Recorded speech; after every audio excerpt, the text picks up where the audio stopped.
if you've heard God of Thunder, that's like a step in the heavy metal direction of today, Yeah, you know. definitely.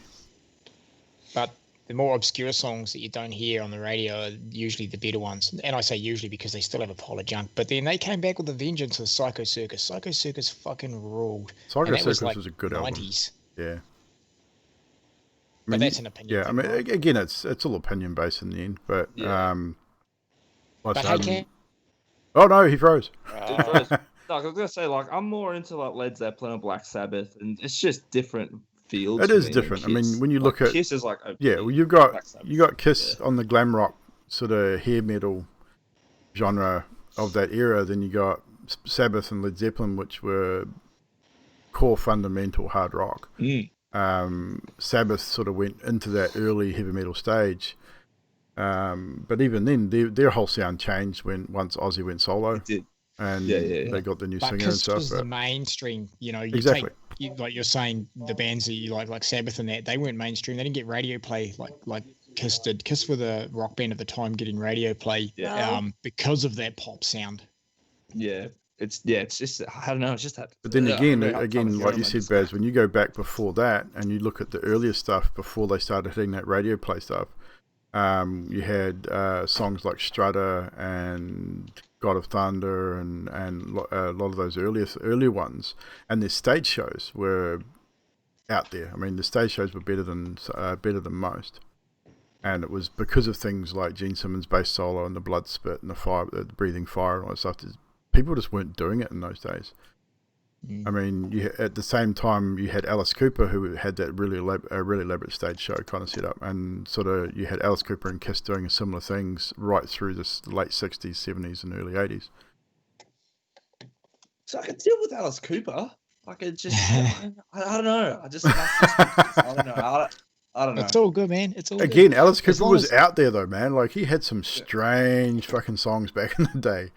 I think his performance made up for anything you didn't like about Kiss, surely. Oh, definitely.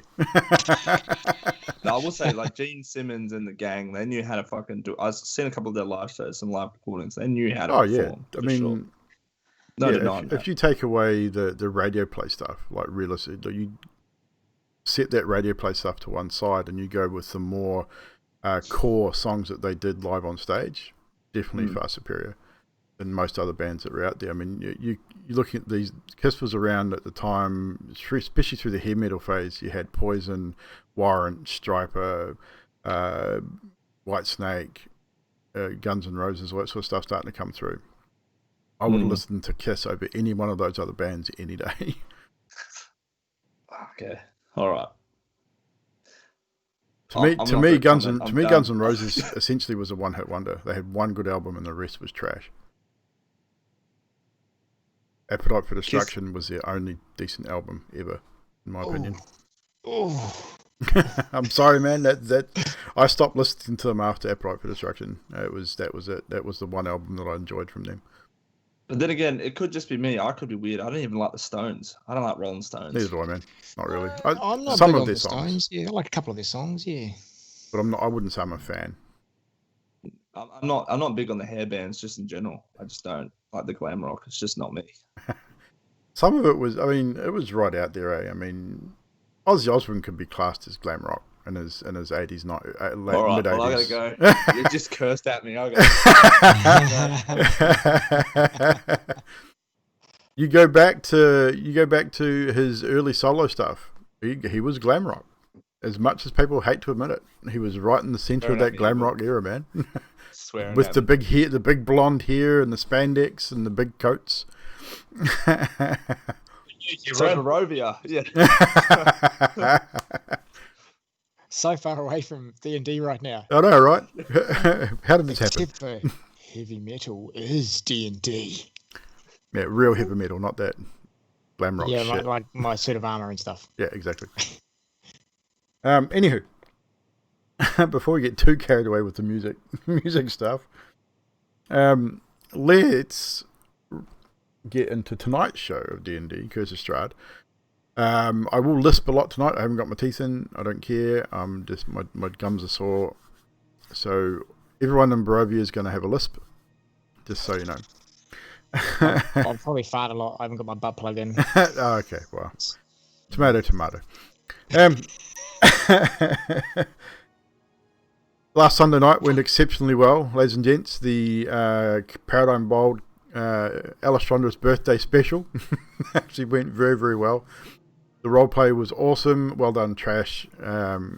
Everyone, I've had a lot of comments outside of the stream and that coming back. People that have seen the show that commended all the players, especially you, Trash, with how you handled the whole birthday thing. Everyone expected you to just not really handle it very well and just not do a whole lot, but it definitely... Okay, so do all right under pressure, okay? No, you did well, it was awesome. It was very well indeed. So, this week, with the Curse of Strahd, we last left off. You rose, gathered yourselves, prepared to set out in search of the bones of St. Andrew. Excuse me. You headed out for St. Andrew Church in search of Milyov, who we were told had either stolen the bones or knew who did. Some of you managed to spot the same man shadowing you once again on the way to the church. I think it was Zadriel turned to confront him, and he managed to give you the slip, darted off down an alleyway and disappeared. Continuing on to the church, you came across Ismark, and he had a bit of discussion telling you if you need him just to give him a yell, but he had other things to attend. Once at the church ground, Emilia waited outside of the church grounds, believing that she could not set foot onto the holy ground of St. Andrew's Church, but waited for you at the gate as the rest of you went inside looking for young Milyov. Finding him in the churchyard short time later, tending to a grave, confronting him, he is obviously hiding something at this point. Eventually, you get the information with the intimidation of Scathus removing his hood, bearing his rather hideous features. He tells you that the coffin maker, Heinrich Vandervoort, has the bones, and that he was the one that paid him to steal them. So, after dealing with Milyov, you headed towards the coffin maker, as per the directions that you were given.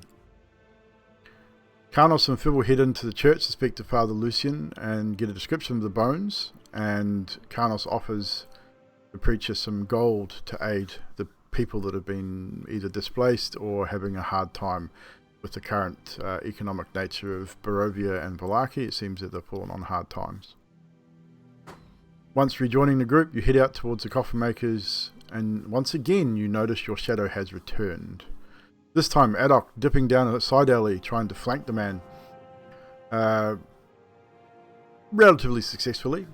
Zadriel and Scathus turn and charge at him once again to try and maybe catch him, but he manages again to give you the slip as he darts down another alley, this time bringing the attention of the town guard, which it seems that they seem to be watching you guys relatively closely.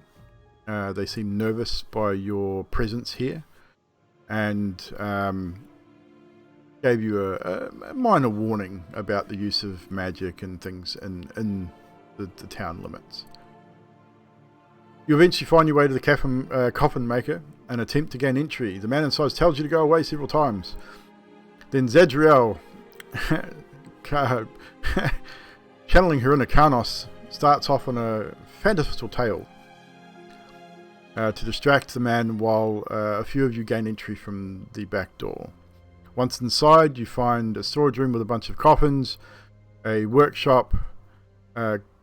Scathus and Adok eventually get the front door open, and Zadriel stumbling through the front door, making a hell of a racket, but the man inside seems to have hidden himself in an adjacent room, which eventually coming in from both sides, Karnos kicking in one door, the others coming in from the other. You find his hiding place, and without too much of resistance, he offers up information, telling you the bones are hidden in his wardrobe upstairs, and that a nobleman had offered him gold and a promise of improving his business if he was to steal the bones and store them. This is basically, we will rejoin our party now as Fibblestib and Karnos return from the upstairs after retrieving the bones and some gold and platinum from the upstairs wardrobe. So we'll rejoin you now as you two. You're still in his bedroom. You've just recovered the gold and platinum. And Fibblestib, I believe, grabbed the bag of bones. And you are preparing to head back downstairs to rejoin the rest of the group. So, are we good? Have we got everything we need up here? I think so. All right, and if I remember rightly, Karnos picked up the gold and platinum as well. Yes, you did. DM question: is the zone of truth still active downstairs?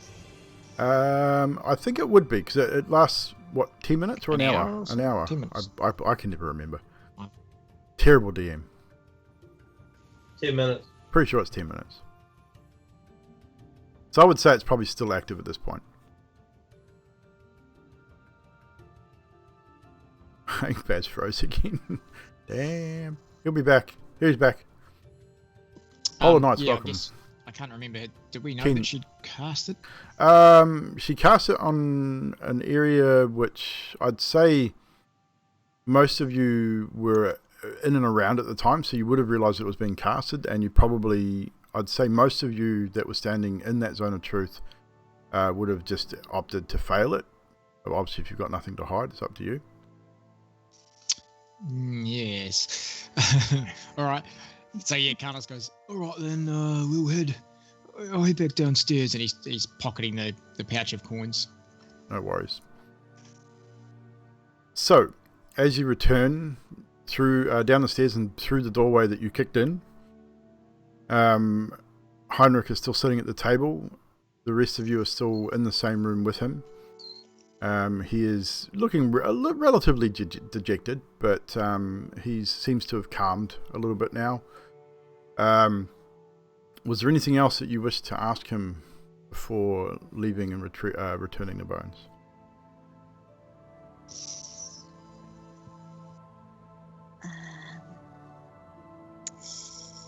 So, you said that it looks like, and I had described the Vasily. Yes, correct? And he said that he couldn't be 100% sure, that he thinks so, but all noblemen look alike to him.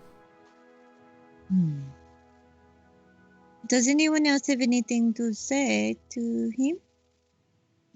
No? All right. Thank you for telling us the truth. We will be leaving, I think. If you have to tell the guard, then do so. I don't care. I'm just glad to see the back of those things. You're not going to steal from the church anymore? No. I didn't want to steal it from the church this time. I mean, well, technically I didn't. The boy did, but no, I'm not. All right. I'm going to walk out. Emily is going to walk over to him. Yep. And very quietly say, "Where's Mirabelle?" Who? Sweet ass, that's all I wanted to know.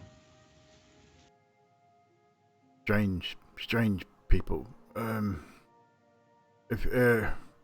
Are we done here? Can I get back to my work? Not that there's much work to do. Seeing Zadriel come back out of the room, I'm going to crawl under the table, out from under the table that I was under. That's right. Go. Right, so have we got what we came here for? Did we get the bones? Oh, yeah. What are you doing under the table? Oh, well, it was a lot of racket, and I thought defensive maneuver sort of thing. Yeah. Yes. Yes, we got the bones. We will be heading back to the church, I think. So. Now, have you checked that they're the bones, they're the actual right ones? No, Because I'm just saying, we should do that. yeah, he could have like done a switcheroo. Who had the bones? Double Sib has the bone. Oh God! All right, people. Yes.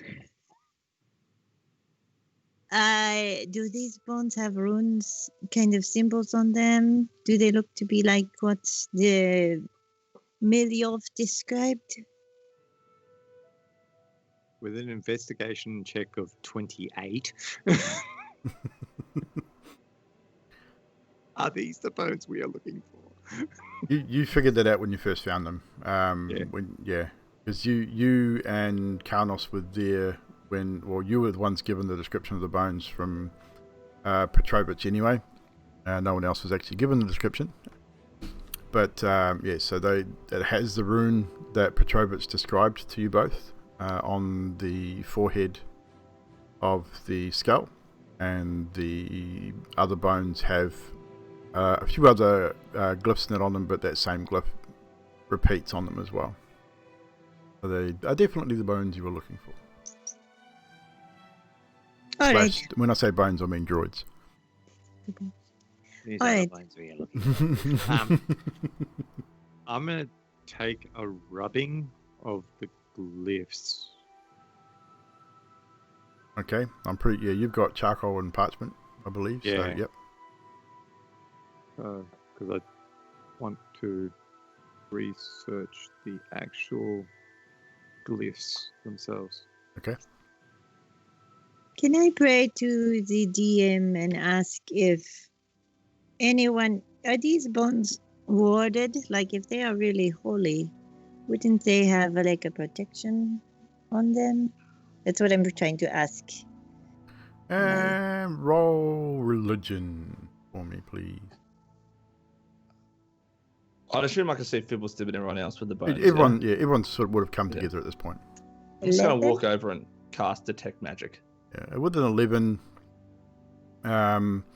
it's a holy relic. I mean, generally holy relics aren't warded in that respect unless they have some sort of value to them. Like maybe if it was like gold or platinum or anything like that, it may have been warded to stop theft. But these are the bones of a saint. I mean, and you get the impression in this particular country, not much warding goes on. There doesn't seem to be a lot of magic practitioners that you've come across so far in your short time here, apart from yourselves. And detect magic, you detect only any magical item that your team is currently wearing, but nothing else. There is no real magic on the bones themselves.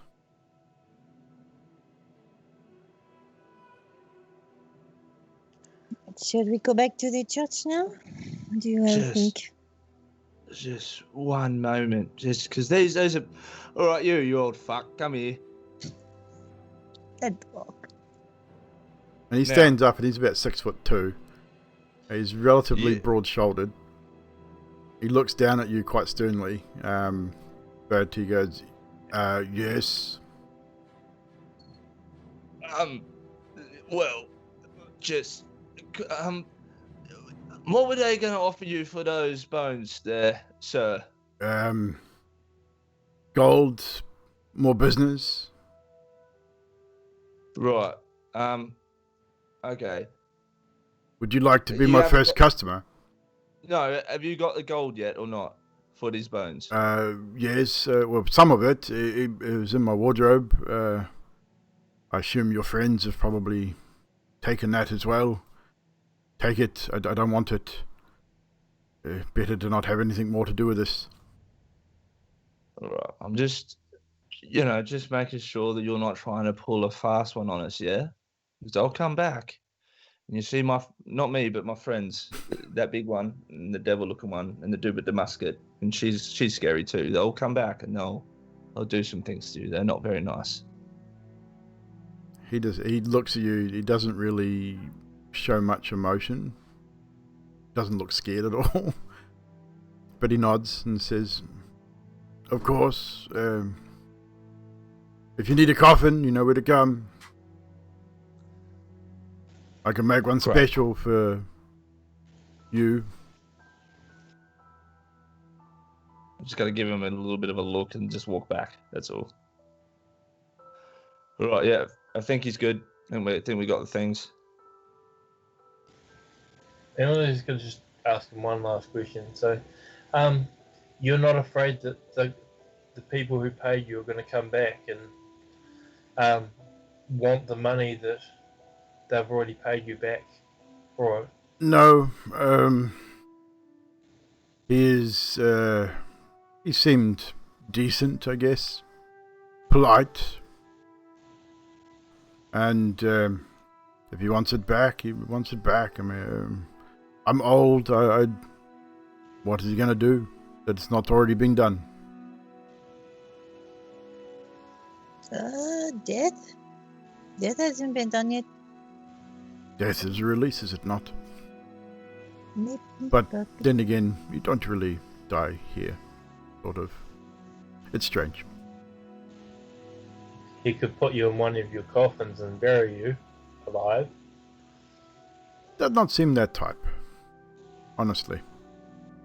But again, if he does come demanding gold or whatever, I mean, I'll call the town guard. I should have done it in the first place.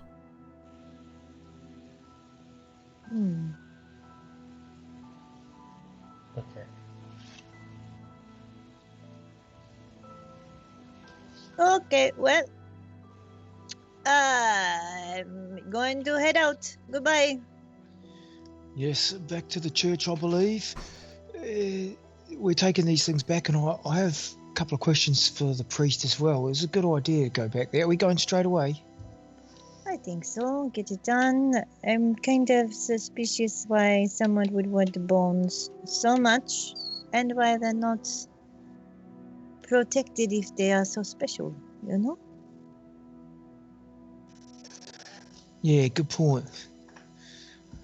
Well, Mr. Stibb could probably figure that out. He's quite intelligent. But why would you want to protect bones? The bones. Maybe the bones protect something and you want to take it away. Okay. But I don't think these are special. Yeah, you don't have any oobity boobity feeling from it. My oobity boobity is dead here. No, it's not. I've Isn't seen it? you do oogity boogie. No. Oogity. And I'm assuming you're walking and talking as you head back towards the church on the opposite side of the township of Laki. A light drizzle starts to fall, as is not unusual in Barovia. Again, you notice that there are a few people carrying bundles of bundled up sticks, heading towards the Burgermeister's mansion. You know, it's been marked on your map. You know where it is. They're heading in that general direction. It appears that people are getting ready for this festival of the Blazing Sun, which is due in a day or two's time. You also get the impression that every time it sort of rains, they push it up a little bit, trying to... mods, can we get rid of lovely cat petter? Just before we go any further. Thank you. So they head out towards...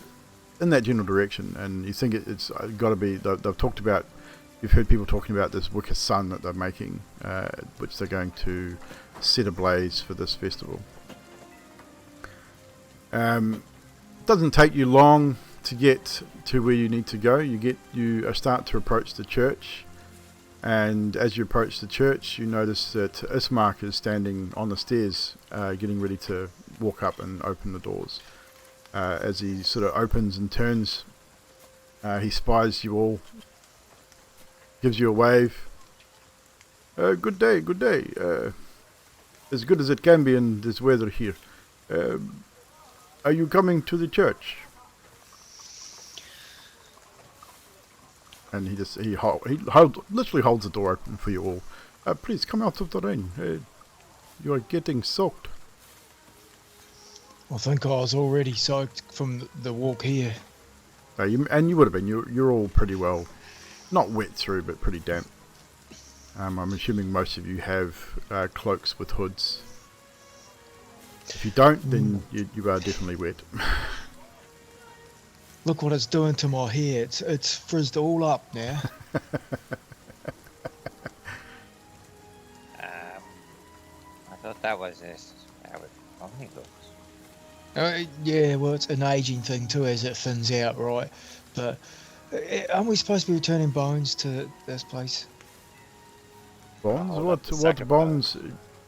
Returning bones to the church? What are you talking about? You know, the knee bone's connected to the thigh bone's connected to the something. I don't really know the rest, but yeah, we had to get some bones. All right, Who's got them? Come inside. And as you come inside and he follows you in, there is a few more people here than there was earlier when Fivelstib and Karnos came through. But Father Petrovich spies you as you all walk in, and he looks up, excuses himself from the group of children that he was talking to, and waves for you to join him as he heads towards the same room that he took you before Karnos. So he moves towards the back of the church to a small doorway. You all follow. Ismark follows with you, and he waits at the door and asks you all inside, closes the door behind you, and then turns and says, "So, any news of the bones? Did you find them or find who took them?" Just to interrupt quickly, Emily is not going to enter the church, just saying, Oh, she's going to still remain outside? to remain outside. Okay. We have these bones here, Feeble. Can you give him the bones to make sure he knows if they are the right ones? We think they are. I hand over the sack of bones. And he takes them from you, opens the sack, and he looks in, and you see the look of relief comes over him almost instantly. He says, "Oh, thank you very much. You have no idea what this means to the church and to the people here. Not that anyone really knows about the bones. Like I said to you when I first talked to you about them, only I knew about the bones initially, and then I let it slip to Milyov, and he talked to other people. So I will rebury them, but not in the same place as they were before. But I will put them elsewhere." What do they exactly do for the people? Well, this was St. Andrew's Church. This was his church. This is where he presided, and when he died, he was blessed. He was, as I am, a priest, a cleric, and as he was on his deathbed, he asked that his bones be buried here in the church, after being marked with the symbols of our faith, and which was done so. And since his bones have been here, not anything evil has been able to set foot on these grounds. But with the bones missing, we were at risk. I believe that even the devil Strahd himself could not set foot on these grounds, as long as the bones were here. So to get rid of the bones would mean that evil could come into the town? Yes? Not so. Evil could still come into the town, just not on the church. People know that if anything happens, they can come here and they will be safe. And this is always how it has been. Like I said, I have not told anyone that the bones went missing, because if they knew, they would not think that they were safe and they would not come.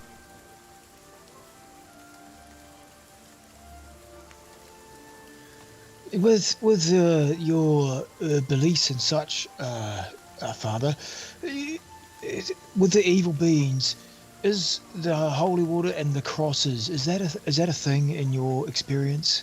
You don't see any crosses in this particular church. Holy symbols. Yeah, there are symbols similar to the glyph that's marked on the bones around the place. There's one over the main altar and things like that. So he says the holy symbols are a symbol of St. Andrew, and I believe that if we believe, then they will protect us. The bonds themselves are sacred. They have been here for even long before I was here, and they've always been.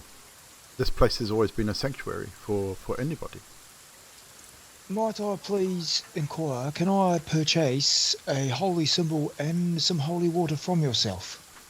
Oh, no need to purchase. I can bless the very drinking water in your flask if that is what you wish. Yeah, that's probably not the best idea. But I can give you a flask of holy water. It is not a problem. Might I have two? Of course. And holy symbol here. One moment. And he sort of rummaged around his room, and he threw a bunch of books and threw a desk and a couple of drawers. And he pulls out a small symbol, which is the same glyph that's on the forehead of the skull, which is basically a looped, almost like a Y with the loop running backwards. So the loop doesn't run straight under the Y; it runs back the other way, and then it's got another line through that loop. I drew that. Yeah. Yeah. Can I don't mean to be rude. You don't happen to have two of these symbols? I'll make a donation to the church if you do. One moment, and he starts rummaging through some more stuff, and he does find a second. Not quite as big as the first, but is still a second symbol. Can I ask you, Father, did you ever see a man named Vasily come into the church to pray? We have many come into the church. Vasily is a nobleman. I've seen him here. He's been to the church, not inside the church. He comes to the church, to the grounds of the church and to the cemetery sometimes, and I've seen him on the steps of the church on a number of occasions. We have spoken many times. A pleasant man. As always, donates to our cause as much as he can. And here's a platinum for your time. Oh, are you sure? That is a lot. You've already donated so much before. No, it's fine. Sorry, Adok, you had something to say? No, I was just going to add on to Zadriel. Vasily actually gave me this book. You know, the one about how to hunt. Yeah, this one. About Rudolf van Richten, about how to hunt vampires and stuff. I met him here. Yeah, he has handed a number of books to the children here on occasion. A very noble gentleman, polite and kind. Did he say anything when he handed you the book?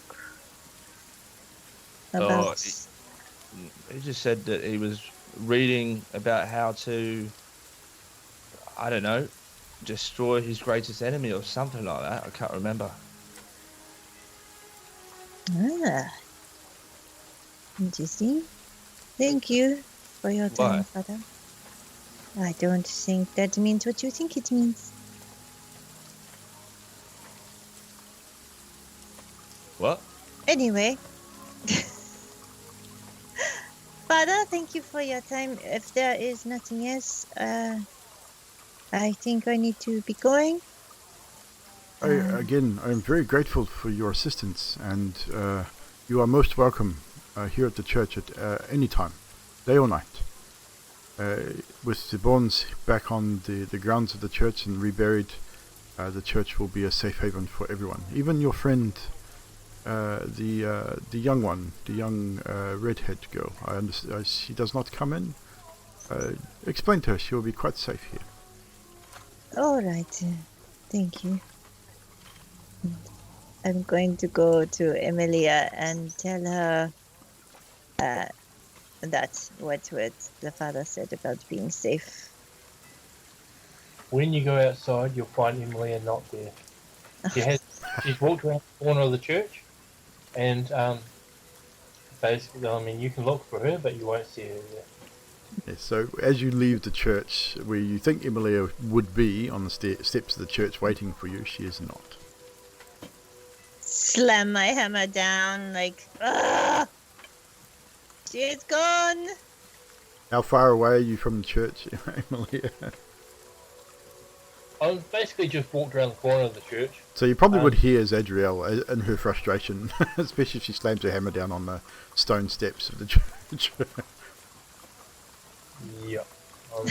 I'm not going to go around to see what that was. Do the rest of you follow Zadriel out at this point?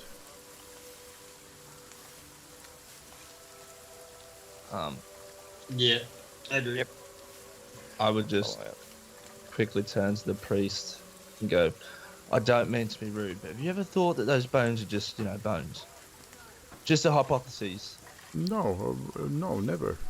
As I said, as a preacher of this faith, we believe that these bones will protect us, and thus far they have. Has that actually been tested? Well, Strahd has not set foot on these grounds in 25 years that I've been here.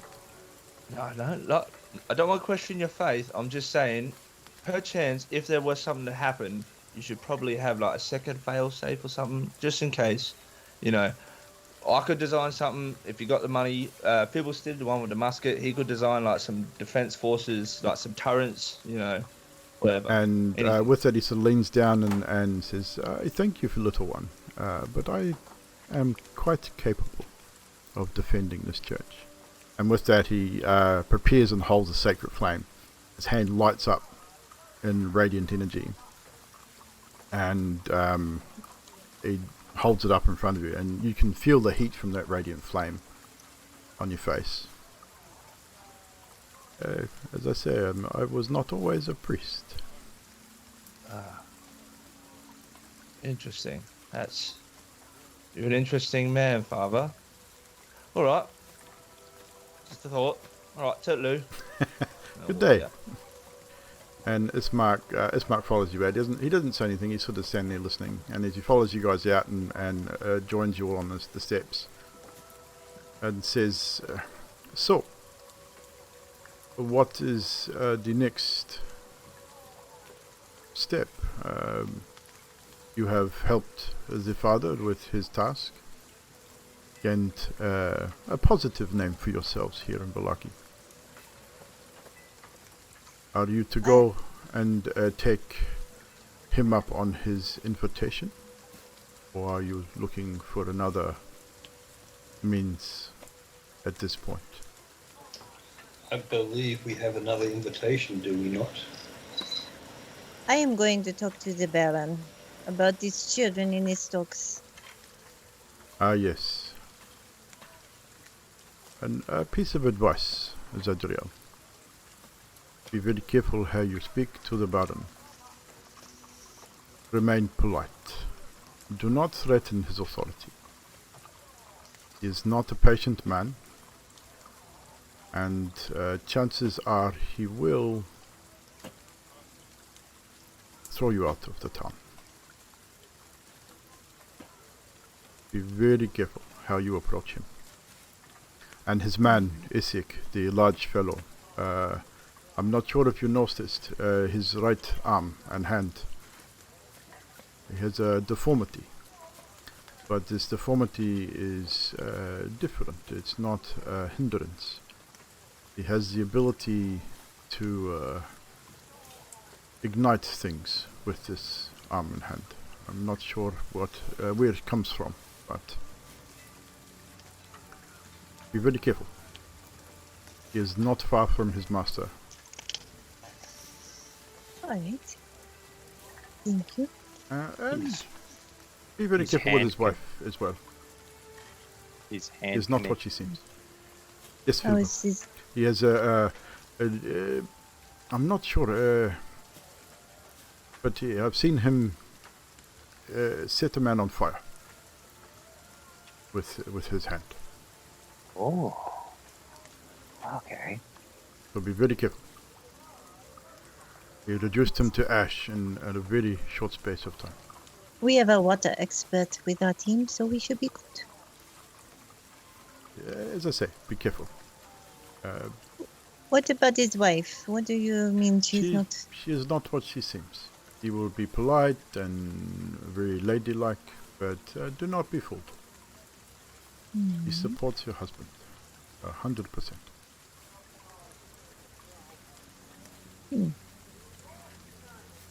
All of you can go with me or find Emilia, or if you have things to do, it is up to you. But I would like to go with you because I'm concerned about these families and stocks as well, but I do agree we should approach it carefully.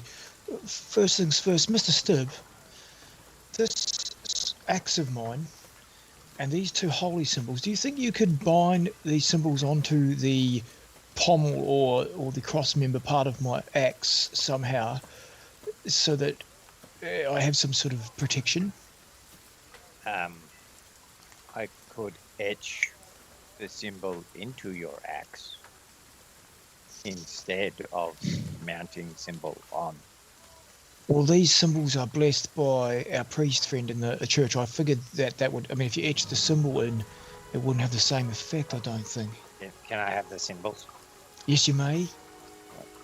And I put them in my hands and I go like this and I go, not well balanced. You're dead right. That's why I wanted them put into my axe, so they're centralised in the axe, therefore balancing back out. One on the axe and one on the shield would be even better, but you'd have to even them. Yeah, but I could try. That would be lovely if maybe later on in the evening if we can do that. I'd like to do a perception check to see if our friend has come back. Sure, you want to see if your shadow has returned? Yeah. Roll a perception. Yeah, I don't see a bloody thing. 8. Trash, man. Dude. You look around and you don't notice any kind of shadow, as it were.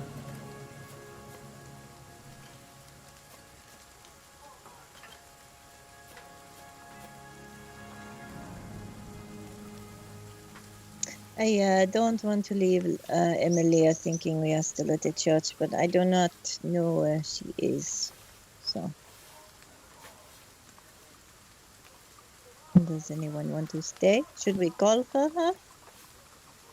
Yeah, she was here outside when we went in. And Ismark sort of walks out the front of the church and starts just looking up and down the road. He's going to make a perception roll. Are you trying to hide, Emilia? Yes. Stealth, please. Because your group, I'm assuming your friends are now starting to look for you. Nat 20, 21. 21. Ismark does not find you.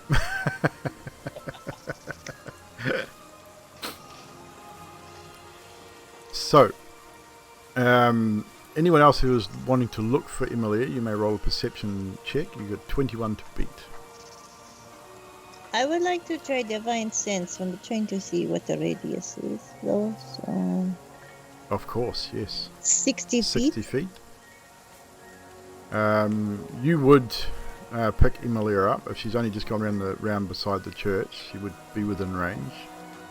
So no matter that the stealth check doesn't really matter, you don't know exactly where she is specifically, but you do get the reading of undead in that general direction, round beside the church.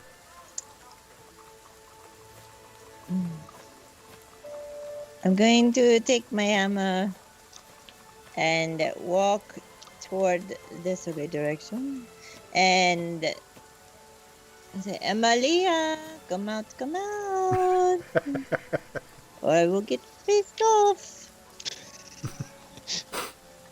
When you walk around the corner, you'll see Emilia standing there, and she's used shape water to make basically a half dome. So basically, on the top of her staff, so she's holding an umbrella, Oh, awesome. and she's basically just standing there, sort of going, obviously concerned because she's heard you come out and curse her name, and it's like, yes, that wedged herself up against the building.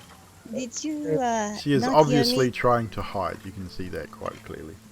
Did you not hear me? I heard you, and I heard a great big crash, and I was like, nah, not going around there. We are going to the Baron, some of us, or all of us, I don't know. Do you want to come? I do not. Also, the father said the church is safe for you as well, so I do not know if that's something you want. Is Mark going with you, or is he staying here? I don't think he's going because he warned me about him, so I think he might not be. Well, I shall stay here, and I want to go see Irene? Right. I'm going to return to the group and tell them Emilia's over there, and she wants to stay with Ismark. Yeah, as Mark states, he is, yes, I will not accompany you if you're going to the Barons. I do not like the man. I agree that what he's doing is wrong, but it's probably safer if anything happens and you are ousted from the city, that one remains here just in case. Because chances are, if you are removed from the town, that they will remove your items and weapons as well.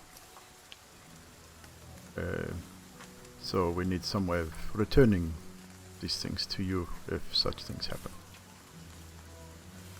Alright. So I will remain here at the church, and if Emilia wishes to speak with my sister, she is more than welcome. Thank you. I would hate for you two to be kicked out of the city on our behalf as well. Like I said, I am on your side in this matter. The Baron's dealing of such things is hasty and foolish at best. But we have been here a time or two before, and we understand how things work. So it is safer, I believe, if I keep a low profile on such things. Better to have an ally within than an ally banished with you. Agreed. I bid you farewell. And he says to Emilia, Irina is staying in the upper floor of the church. It's a small room at the top of the belfry. You are most welcome. She would be pleased to see you. Excellent. I shall go and see her. And Emily is going to enter the church, which you would notice that she's obviously very cautious about it. Yep.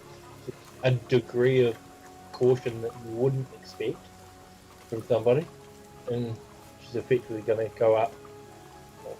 Before she does, the demon, as she walks past Karnos, demon, evil, Demon, evil, demon, Same. I would say DM, and it came out. Anyhow, as she does, Karnos would grab the small holy symbol and one flask of holy water and go, Emilia, catch, and he'll chuck the holy water after uncorking it with his thumb and the holy symbol at her to catch. Okay, so what do I have to do? if you want to catch the holy symbol, a dexterity check. I want to dodge all. You want to dodge all? So you'll need to make a dexterity saving throw to dodge them both. And Karnos is fairly close to you, so I'm going to set a DC, and we'll see if you pass it. Nat 1. So, yeah, I'm pretty sure you failed that DC with a natural 1. So, you the holy symbol hits you.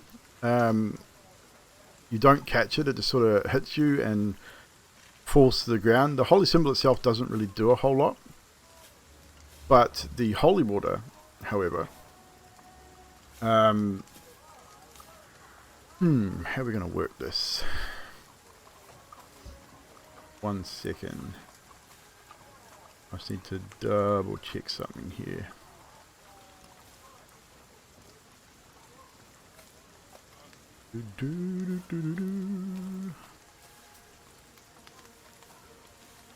I would say you need to make a Constitution saving throw, please.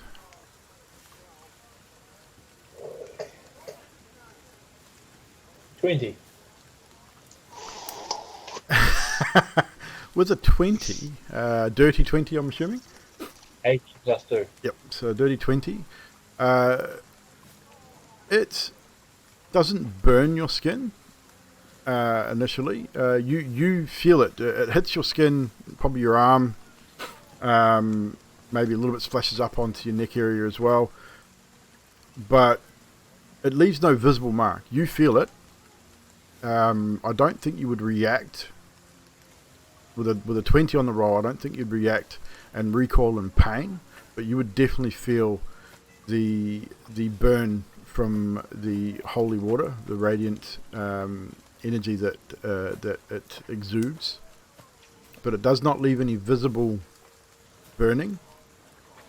So Karnos, unfortunately, she would probably jump back in fright of you throwing water on her. And so that you see she doesn't go to catch the symbol, but it does hit her and fall to the ground. But there is no visible marks left by the holy water.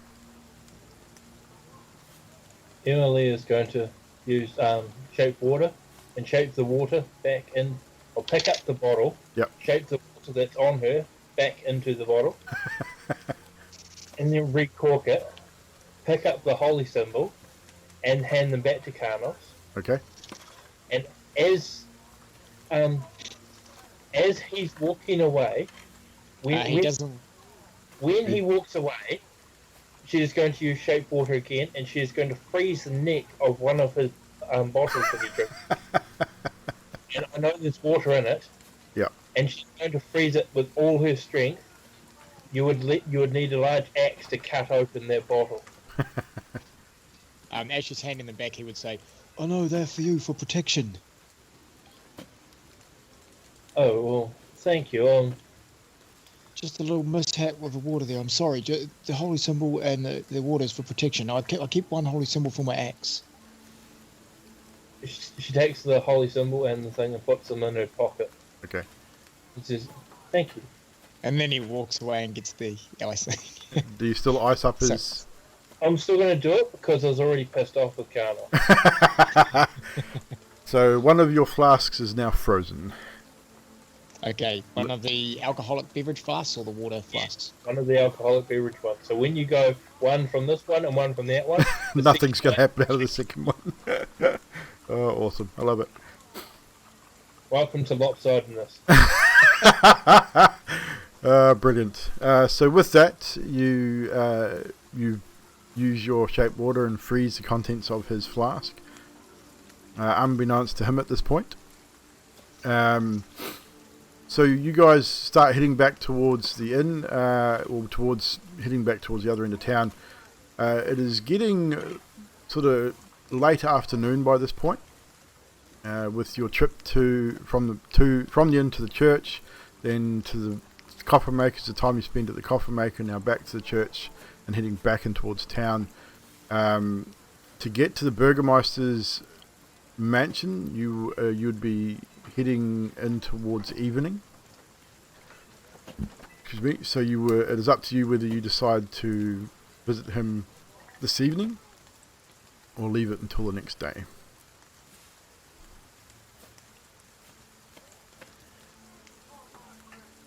What would you like to do, team? Should we leave it till tomorrow or visit him tonight? Zadriel, you're keen on getting there. I don't have to go with all of you if you don't want to potentially be kicked out of town. I'll But, follow Zedriel. we can do it tomorrow if you have things to do. I don't have anything to do. What are we going there for? I want to get something done about the people in the stocks. Okay. What, weren't we going to go talk to that other lady that doesn't like him? And see if she can get something done? Well, I think they listened to that woman, and that's why they're in the stocks. You think we should go there? Seems like a safer choice. And at the same time, isn't that where the Strahd fella wants to talk to us? No, but she sent it a note. I don't think we're supposed to go to her place. It's quite. Let's go to her place and get confusion settled. Okay. Yes, that works. All right, that works for me. I don't want to, as much as I want to see these families out of the stocks, I don't want to lose all my equipment for some questions. We really have to play this carefully, Zadriel. I'd hate for you to lose your hammer and shield. They are just things. But That's true. And then Karnos goes for a sip from one flask and goes for the other. And when he finds he can't, he's like shaking it and he starts to panic. Like, not panic, but, you know, he's quite frustrated. You can see he's trying to figure out what to do next. What is wrong with you?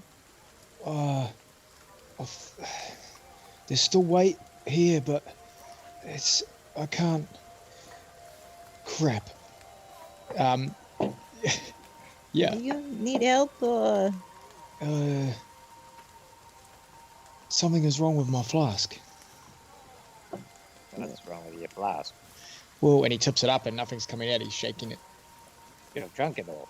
That's nothing wrong with it. There's still. I mean, obviously I can. You'd see notice it's it. frozen You'd in there. notice it was cold. Like the exterior by this point would be cold to the touch. It was very chilly. Can someone warm it up for me? Is it made out of metal? Yeah, there's flaskers. Yeah. Do you have heat metal? I cast heat metal. Awesome. I got to make a save for this, eh? Well, you're holding it, so yeah. Yeah. So what's the spell DC on that? If anyone hold, It's no DC. what's your it's spell? just- Yeah, what's your spell DC though? Mine was 16. So that's your save. So it'll be. God, what would it be? It's Constitution, is it? It lists it in the spell. If you're holding it, yeah, I think it's It's a Constitution. Constitution saving throw, yeah, to hold Yeah. it. I'm good at that. So, oh yeah, no. So 19 plus 3, 22. Yeah, even though the metal starts to heat, it gets a little painful, but you manage to hang on to it as the contents slowly but surely start to defrost. Oh, you're bloody. Oh, it's a lifesaver, Mr. Stibb. It doesn't completely thaw, like they're in the outside of it thaws. There's a big ice chunk in the middle. But you do manage to get some, like maybe half a mouthful out of it. It's enough to get him roughly even. I'll screw him back on, put him back. Well, I'm still concentrating on the spell, by the way. Well, it's still very You are warm. a very strange man. It's warming up my pocket. It starts to glow a dull red at this point. Okay,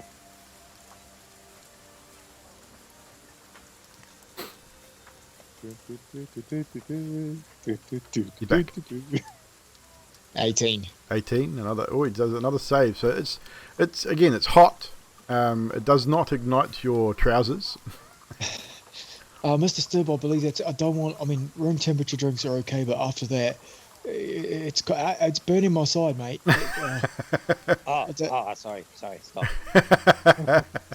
Thank you. I appreciate the effort. It does take I know it does take a minute or so for it to cool back to a reasonable temperature. So it remains warm for quite a bit. Yeah, that is all. That is brilliant. So by this stage, with you talking, you probably reached the Blue Water Inn. You're about a third the way to either the Wachter house or the Burgermeister's mansion, whichever you're proceeding to go to first. Was it the Wachter, the chip? Lady Wachter, yep. Yeah, that's where we agreed to, wasn't it? Phobos Adriel? Yep. Who was coming with us? Adok, were you coming with us? Yep. Cool. And Scathus? Yep. So we're just missing Amelia. Yeah, so Emilia is at the church, Oh, Emilia. which we right. will briefly switch over to Emilia to see what she's up to. Emilia, you wish to go talk to Irina. I'm basically just going for a general chat. This is a general chat, nothing specific. Previously, Ismark said she wanted to see him again, see Emilia again. Yeah, she's just wanting to see how a basic chit chat, how you're getting on, and with what you'd spoken of earlier, to see if you've noticed any changes in yourself, whether you think you're losing yourself, things like that. Yeah. But yeah, just a general chat. Okie dokie. Cool. Back to the party. So, it is still raining. The rain has started to fall a little bit more steadily now. It's a bit more than a drizzle. But you pass the Blue Water Inn and head northwards towards the north gate to where Lady Wachter's house was located on your map. Once you get there, out the front, this house seems to be disgusted with itself. A slouching roof hangs heavy over furrowed gables, moss-covered walls sag and bulge under the weight of the vegetation. As you study the house's sullen sort of appearance, you hear the edifice actually groan. Only then do you realise to the extent that the house hates what it has become. So it's a very old, dilapidated looking house. A lot of vegetation hanging heavy on its walls and roofs, and that, like vines have started to grow up, and almost like nature started to reclaim it somewhat.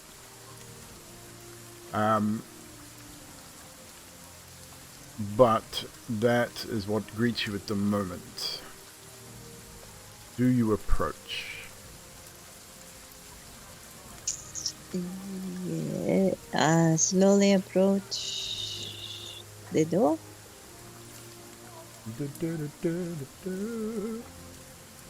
Moment. Uno moment.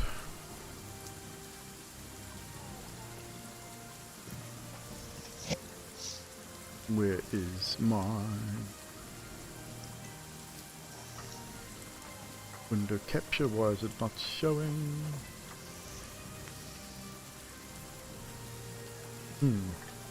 Just while you're doing that, Evil, as we're walking, Karnos would say to Adok, just quietly to the side, separately, Adok, do you trust Emilia? I mean, I don't really trust anyone. No, that's what I figured, but especially her, I'm thinking. Well, I mean, she did try and scare the shit out of me with the wolf mask thing. Like, no. Short answer, no. I've noticed some conspicuous things that she does. You know, I don't know if you saw, I threw a holy symbol and some holy water at her before, and she didn't react exactly the way I expected, but she did try and avoid it rather quickly. Other than that, I couldn't get it close enough to her to get... I don't know, I'm hoping maybe if I give you this other flask of holy water, you can maybe put it in one of her drinks or something sneakily, just to see how it affects her. If she's normal, right, it's not going to do anything wrong. What do you think?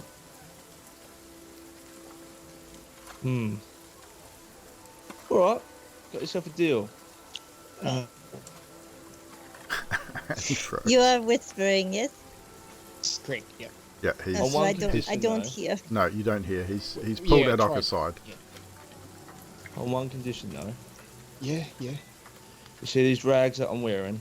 Yes, sir. Yeah. Would you be able to get me some armor or something? Like, I mean, I don't really feel quite safe just wearing raggedy old clothes and a cloak. I'll tell you what, that's a good idea. I'll take you shopping after we've finished doing what we're doing here. How's that sound? Absolutely, you're on. Well done. Oh, and by the way, I can actually, if you wanted to, I could enhance that axe for you a little bit too. He's frozen again. No, fine, that's all right. Just an offer. He's thinking about it. He's having a think. He has a stern look on his face and he's having a think. And he's going back. once, going twice. I tell you what, that sounds like a good idea. I was asking Mr. Stibb about it, but if you can, between you, if you can do that, put this last holy symbol on there and give it a little, boost, I'd be happy. Yeah, like Fibblestiff is very good at doing that. But I did have a chat to the priest. So I feel like the whole thing about religion is it's the faith. So, you might need to go talk to him about it once you've got it on, Really just to make sure. Faith. Maybe I'll just get him to bless me axe. No, I feel like Fibblestiff actually putting it on would help as well. 'Cause it's a symbol, and then probably talking to him again. I don't know how it works. It's all weird sort of human things for me. It's not really real. Yeah, not much of a believer in the faith myself. Man, your net is really bad tonight, dude. Can understand the frustration. Problem is, it was running really good at the beginning. Back. Yeah, finally. God damn. Carlos says, yes, that's wonderful. You're a good friend. Starting of a friendship. There we go. And with that, you regather with your companions, and you are now faced with the cobblestone front stoop of Lady Vakta's house.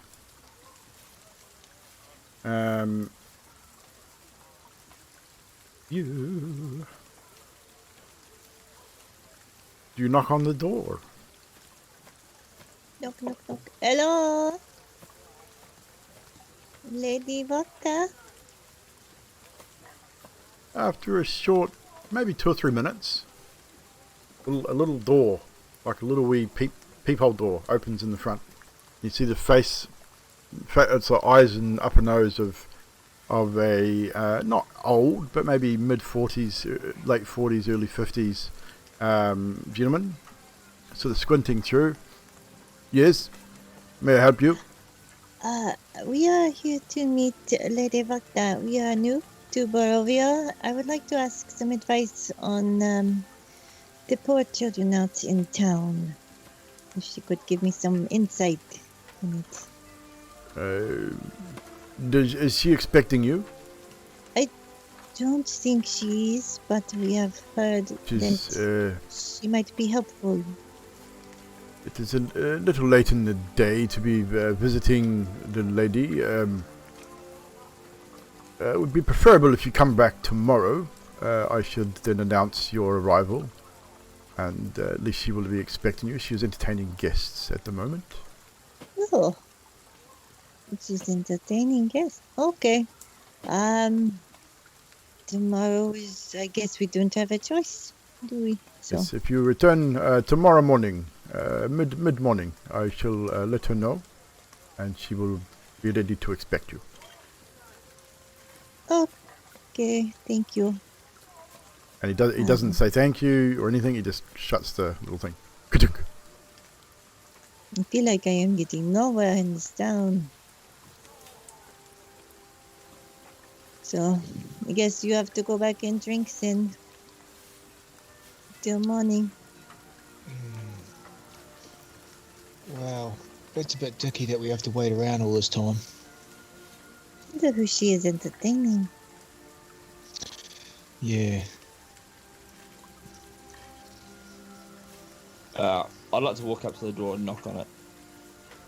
Again. Yeah. Are the rest of you standing with him as he knocks?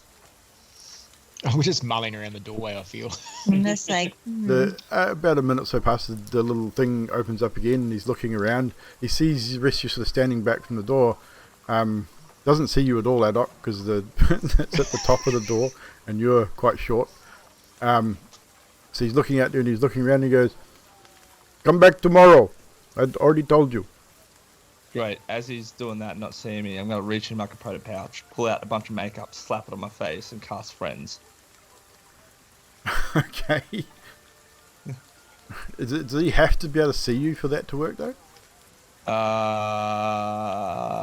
I'm not sure if that has line of sight. It says directed at one creature of your choice that isn't hostile towards you. Okay, So man. it's up to you, yeah. We'll allow it. What's the save for that? There's a save. I just have an advantage on charisma checks. Okay. So you've cast Friends. He still can't see you at this point. And, he's about to close the door. So if you've got something to say, now's the time for that. Oh, down here. You remember me, yeah? And he sort of peers downwards as much as he can. You step back so he can actually see you. He can't really see you from where he is. He's sort of looking. Would you mind if you just open the door so we can actually, you remember, got a bit of a height problem. I like to look at you in the face, sort of thing. Roll persuasion. Sweet. With advantage.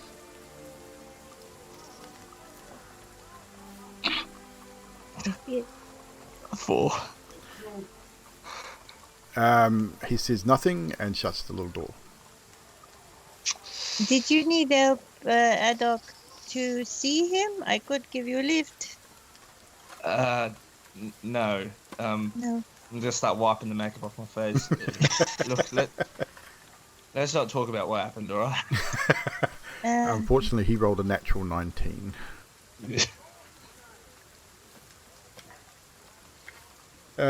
So, you are now standing at the front of Vakta House. In the rain still. And it is now late afternoon, early evening. It is starting to get dimmer and dimmer. I mean, you don't have the same sort of blues and purples leading into the night sky as you would in Faerun.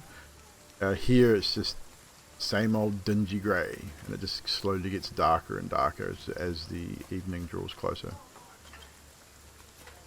Satua was just going to take her hammer on her shoulder and just angrily stomp home, not regarding them at all, whether they're coming or not. Okay. She's just like, Yeah, I'm going back to the inn too. Skathis, wait up. I assume we're all heading back to the inn after they head. Yeah. What's up to you guys whether you decide to head back? I trundle with them, but I catch up to Skathis and say, do you know if you're affected by holy water and holy symbols? I hold my hand out. I still have the single holy symbol that I want to put on my axe. I just place it in his hand just to see what happens. And nothing happens. And I take it back. That's good. I trusted you anyway, but I just was curious. I don't want to waste any more holy water, but you walked into the church. Yes, I did.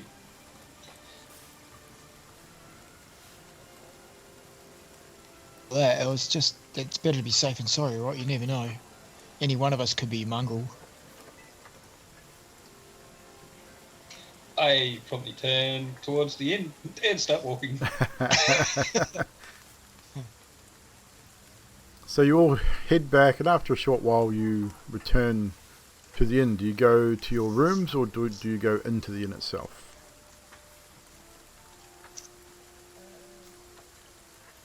Probably have a meal first, so go into the inn.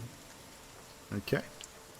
Yeah, Karnas will pay for the meals and drinks if anyone has it. So I think we said gold apiece for the meals and drinks. A gold apiece will cover meals and drinks for the group. So it'll be 10 gold. I'd give up a gold. Yeah. No, it's all right. I've got it for you, my little grey friend. Emily is still at the church, so it's only 8. Yeah, so there's only Oh, the yeah, 5 of you at this yes. point. 'Cause Emily is at this stage still at the church. No, that's right. So 5 times 2 is 10. At this case, we will actually switch back to Emilia at this point. Emilia, have you finished your chat with Lady Irina? I want to basically say that Irina's probably tired and wants to go to sleep. As the day draws in, yeah, she expresses that she needs to rest. Emily is basically going to leave. Casually leave out the front door and recast her umbrella. As you do. Walk casually back to the inn. And you would probably get there not long after the others have arrived. So they're probably already sitting and with meal and drinks as you arrive. If you decide to go in. She's going to sit outside for a while by the well. Yep. And basically drink from the well. Yep.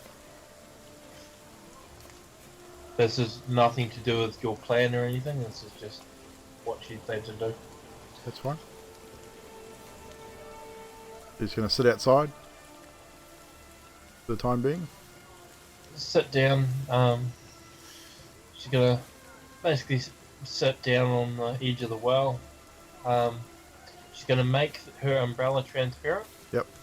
And she's going to look up at the sky through the umbrella. Okay. Not much to look at. Pretty dingy and cloudy and grey, and as the night draws closer it gets darker and darker.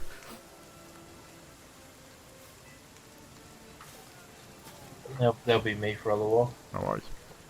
So the rest of you are sitting around the table. Erwin and his wife have provided you with a meal and drinks. Their children have run in and around the tables a little bit and then gone upstairs. You would assume to their rooms. But in the inn this evening, there is looks like a couple of the wolf hunters that look like frequent the place, and a few other people that you've seen before that seem to be regulars here as well. Rictavio is not here this evening. You haven't seen him thus far. He doesn't seem to be. The last few nights you've been here, you've seen him around this time, heading out. But he did say he was leaving town for a while, so you haven't seen him at all this evening. But it is just you 5 sitting at your table, eating and drinking. So, Adok, have you got any idea of what kind of armour you want me to help you pick out tomorrow? Any drawings, any ideas? Just like armour that I can wear that's not too heavy, that I can still move around in, I can still sort of duck into things, camouflage myself a little bit. Just something livery with a bit of movement. Yeah, that'll do. Like nothing too extreme. I mean, I could probably try and attempt to make the stuff if I had the equipment, but. Oh, what equipment would you need? Well, I'd need probably a blacksmith's armory for one. I mean, I've got most of the leather tools to work with at the moment. Probably some pop rivets, hardened leather, general leather, tanning equipment, that sort of thing. I wonder if we could talk to Mr. Stibbs' mate, who we helped him last time, go to his workshop and see if he let you use that, and we could pick up the gears. I mean, you could go and do that. I would. You know what? Like, maybe it's probably better if we just sort of buy the armor, but I'll let you do I'll stay at a distance. Do that. Okay. Are you afraid because of the way you look that you won't be allowed in the shop, or? All right. So you see when I put the makeup on my face? Yeah. Well, what I'm doing is I'm casting a bit of magic to alter their minds. So you know how I did that the first time with the bloke? Yeah. Yeah. Well, they sort of know once the spell's worn off that I've done it to them. Oh right. Yeah, they're not always in the best sort of spirits afterwards. So, have you ever done that to me? You would know, Carnos. I just said that. You would know if I did it to you. And then you would probably have more of a reason to chop my head off. Yeah, it probably wouldn't be the smartest decision. Yeah. Would you like me to do it? Yeah. No. What? I was just thinking though that he's not really doing anything wrong, right? You're just trying to be friends with him. That's what you're doing with the makeup. You're trying to make yourself pretty to them. I mean, as pretty as I can be, So you're really just trying to be nice. I guess. Right. It's really more to get what I want, sort of thing. Right. Oh, it's manipulating. Well, yeah, That's a handy trick. well, it is. I mean, it didn't work at the fella at the door, but usually it can tend to work. It's just the couple of hours afterwards I've got to run quickly away from people. I see. All right. Okay. I can. Yeah. We'll take some measurements, and I'll go and look for some armor for you tomorrow. What? And out of character, just have to let me know what sort of rating you're looking for. Just leather. Just a leather. Anything. Yeah. Anything leather. Okay. Cool. All right. I expect it's going to be expensive here. That's fine. Yeah. Carlos is the payer of all of your bills. But yeah, in character, Adok will also say a little bit about me. Before I came here, I was a merchant, right? So I have spent some time here, and I have noticed that a lot of the shit here is overpriced. All right. So just get the basic stuff. Don't worry about the fancy stuff, because they're going to charge you an arm and a leg either way. Yeah. Okay. I'll remember that. I like to have a bit of a haggle though. I can give it. All right. Well, I'll tell you what I'll do. I can also do something that might be able to help you out. I'll come with you for a little bit. I'll give you a little bit of a goblin guidance. You're not gonna surgery my leg. No, that's something that me and Mr. Stibb are gonna do later on. All right. No, but carry on. Yeah, no, it's just a bit of goblin magic, just to make you sort of feel as if you've got an ethereal sort of guidance. Trust me, it will help. Okay. All right. We'll do it. So tomorrow, first thing, before we do anything else, when the store's open, I will get you your armor because you can't go around wearing that rags all the time. That's fair. Yeah, appreciate it. Thank you. All right. No worries. And that's it. And Carlos takes a big gulp of his drink. There he is. That's it. We're done. Anybody else before we go to our break? Zadriel is just going to go and pray to the DM for some kind of guidance on what to do next, and that's it for me. No problem. I'm gonna have my meal and go up to my room. And so with that, you would, as you do eventually head to your room, you would notice Emilia out by the well, as it is right out the front of the inn. So who was that going up to the room? Scathus. And Zadriel. I'm gonna just sort of wave out to Scathus. Go, hey Scathus, can I have a word with you? Yeah, I walk over. So, Scathus, I don't think we've actually ever talked to each other. Kind of my fault. I don't. This is gonna sound really weird, and I don't want to upset you or anything. I just don't know what you are. I mean, there's me and Zadriel and Carlos and Maribel. We're all human, and Phibster is a little human. and then there's the little goblin person, and I've just never seen a red person before. I've heard of lizard people, but they're usually green. I'm sorry, I haven't talked to you because I just don't know what you are. Well, where I was raised, the monks called me a tiefling. So I'm assuming I'm a tiefling. And you're a monk. They raised me, so I trained with them. I see. It's good to know. I'm still not 100% sure what a tiefling is, but and neither is Drax, to be quite honest. But yeah, it's good to know. I politely nod and start walking back. Emilia sort of smiles awkwardly and sort of averts her eyes in sort of a thank you but sorry sort of a way.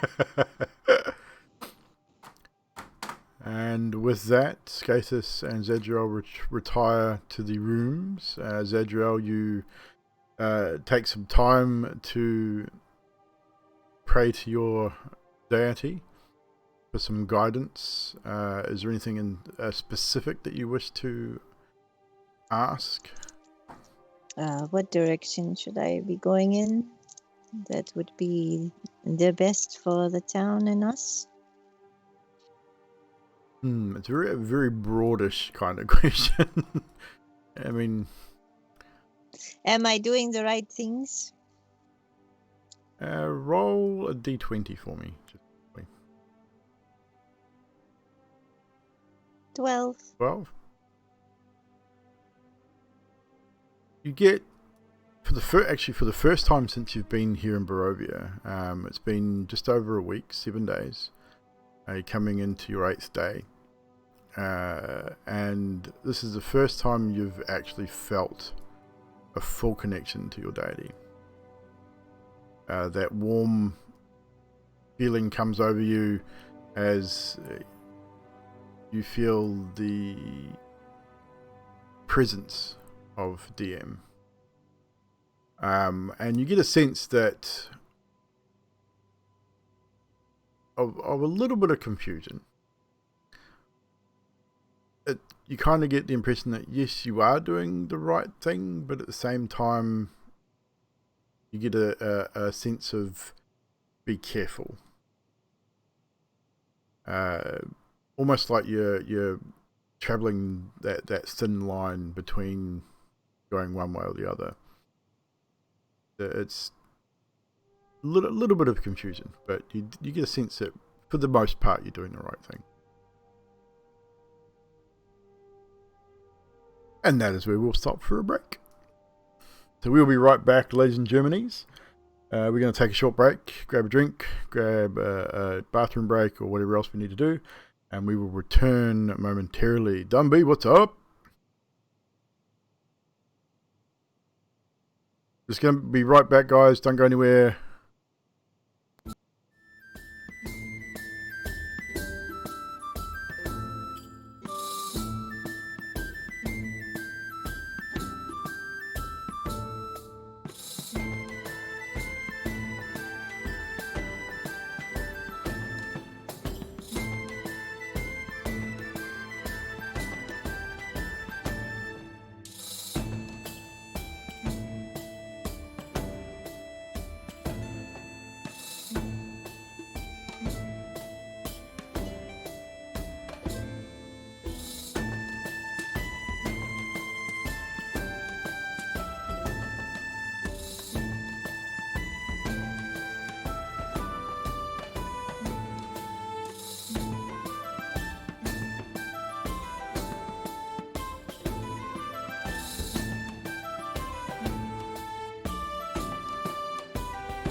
What's up, Dumby?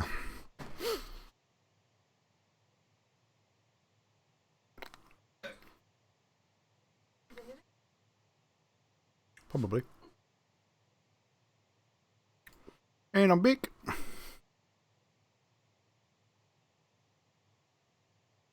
Welcome back. Oh no, bro.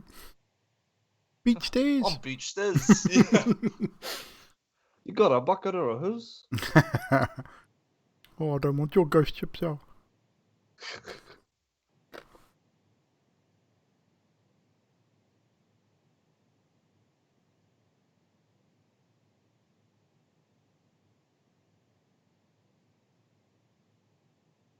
With you guys talking about equipment. Sus on the bones. Yeah, I'm with still you guys, sus on the bones. you're still sus on the bones. With you I guys were think talking there's about something equipment. wrong. I had to bring up my equipment list to get prices. Something dodgy here. Don't know what it is. A bucket or a I know it's hoose? something dodgy. Not a his, nutty, a hoose. Is a moose about the hoose, you know? Hey, Cam. What's up? Before everyone sits back down, I'm trying to roll into Amelia, like make everyone not trust her, because I don't trust her. So just in case I cut out all the time, I want to...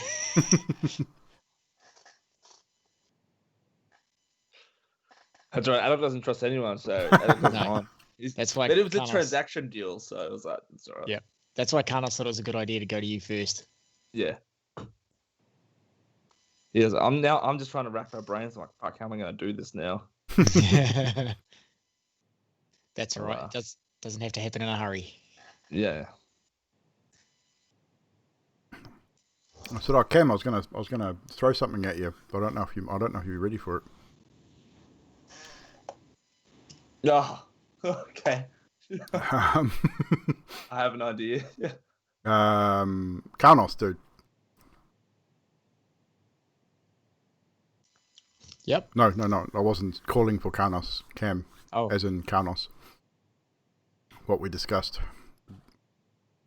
a while ago. Yeah, I mean, You down? it's up to you. It's up to you. Well, if you're not ready for it, we can put it off. I mean, I didn't. It's not at the forefront of my mind. I didn't plan for it, but you know, I Is can it- go through the notes. Yeah, I think it's gonna. I think it would be probably a good opportunity for that at this point.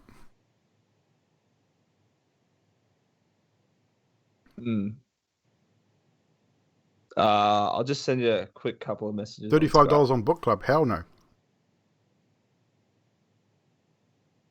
Got a birthday. We're buying his birthday shit next week, Friday. Doesn't need Book Club as well.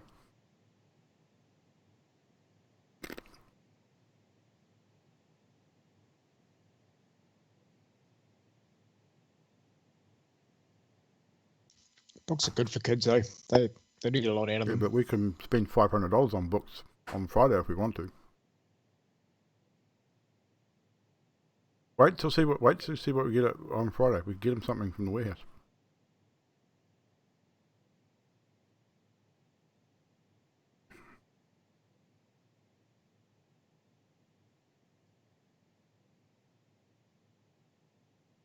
No, I've already told him that he wasn't getting anything from Book Club because of his birthday and Christmas being so close.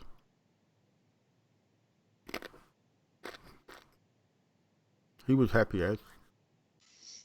The best thing I remember about Book Club as a kid is the smell of the plastic pages. I didn't care about the books. I always used to like getting the Book Club because I used to remember, I don't know, honestly, the print on the page used to smell really nice. He was a closet page sniffer. And now I'm like just paint and glue.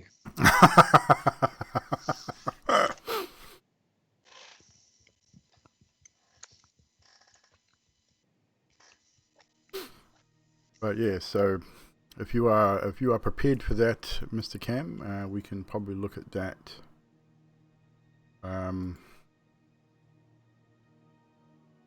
Yes, definitely.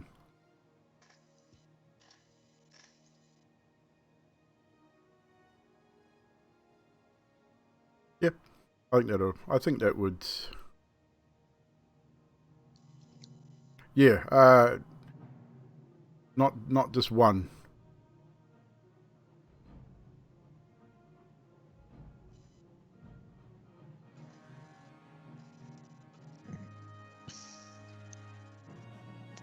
Look what Adam made. Zadriel's hammer. That's pretty cool, huh? That's awesome. Oh, that is awesome. It's really long.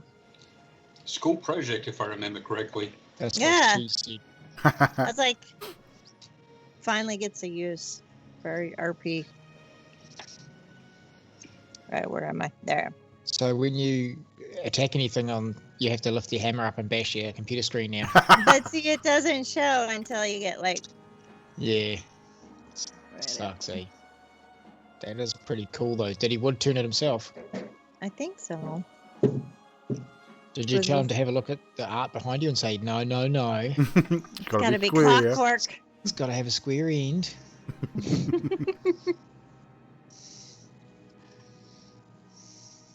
Just waiting on Fibble to return. Hold Yeah. on. Polar in the chat before said something about the evolution of beards in our stream, and I never seen it before. I think Drax mentioned it too. Now every time I look up, I see everyone's got a different version of the beard. It's so That's good. actually I pretty good. Well, you'd be yours is the clean. start. Yeah, yours is the clean. Then we got Cam with that, George Clooney growth. He's looking all handsome and chiseled. And then you got the goatee. So you got Yep. mutton chops over here as well. Then the Oh, and the goatee, chops. and then the Yep. full beard, and then the bushy beard on Adam. Yeah, Adam's got the king beard. No one wants to see your stash, Nutty.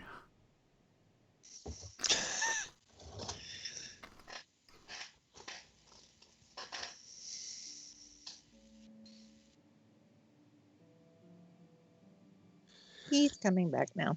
There he is. All right, He's coming back. and we're back. So Zadriel and Skathis have retired for the evening. Emilia is still out by the well. Oh shit! I didn't even notice. Emilia's not here either. Oh. She's hidden. She's hiding. She's out in the well. Maybe she fell in. Now she's the lady from the well. Her name is what's the girl's name from the ring? I don't know, but Emilia wants to play. Samara, that's it. Samara from the well. I'm here enough. So, Karnos and Fibblestib and Adok, who are still in the inn at the table. Gathus and Zadriel said their good nights. What are you three up to? After Skathis leaves, Karnos wants to follow not too far behind him. And follow to his room, knock on his door. Okay. So you would have seen him stop and have a brief conversation with Emilia. Yep. While he did that, I sort of hung out by the door, back a bit. Now you guys are sharing the same room. So Yes, that's right. We are too. Yep. You can follow him in. So I'd head in, and anyone else in our room as well, or is it just us at the moment? Zadriel, I think, is in there as well. Okay. So before they get in, I sort of say, Mr. Skathis, a quick word. Turn and follow him out. Oh, no, I'll stay in the room with you. That's fine. Best not with prying ears. And he closes the door. Listen, before my interweb fails, I'm having trouble trusting Emilia in our group. To begin with, I thought she was all sweet and kind. Well, actually, to begin with, I thought she was all untrustworthy. Then I thought she was sweet and kind. Now I think she's... I have a bad feeling about her. It's hence why I threw some holy water and that at her earlier. She didn't react quite the way I expected, but what's your thoughts?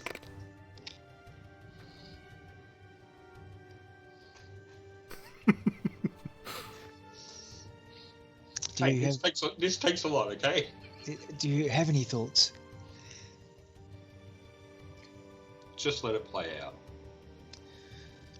Problem is, I feel like you have a chain, and when there's one link in the chain that isn't as strong as the others, the chain breaks, and we need to be strong if we are to face Strahd and his people, his minions. That would depend on where the link is, would it not? Yeah, what I'm getting at is, can you, am I still working? Yes. Yes. Okay, good. Just the way you're laughing. Are you able to, spy on her a little bit? Just keep an eye on her. She's disappearing all the time. When we say to her, hey, the group should stay together, she does not. I wonder where she goes in these times. Is she doing something that could cripple our party? Are you willing to maybe look into that? I will try. I'm not saying stab her in the back. I just want to know why she isn't as devoted to the team as the rest. Why she wants to be on her own and go off on her own. I don't like killing innocents. I don't want you to kill her. That's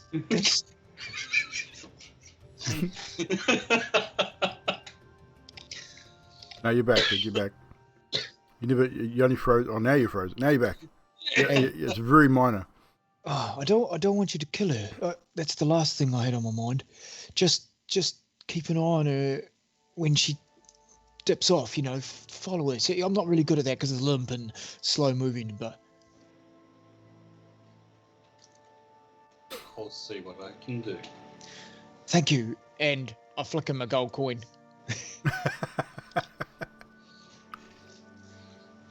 Just one? Question mark. You're not there, shush. Just the one. So, yeah, I catch that and then toss the coin to Zedriel. I was about to say that Zadriel was still praying at that moment, probably. Mhm. Yep. Oh, well. She is so happy that she's finally got an answer. She's going to full on kiss the first person she sees. Oh, shit. Like, boom. That would And I don't probably know. be Karnos, I would imagine. Okay. She's just going to be like, he talked to me. And then Full on kiss on the Wa- mouth. walks out the door and has a drink. What the Carlos grabs his cup and is like, ah, ah, ah. What was that for?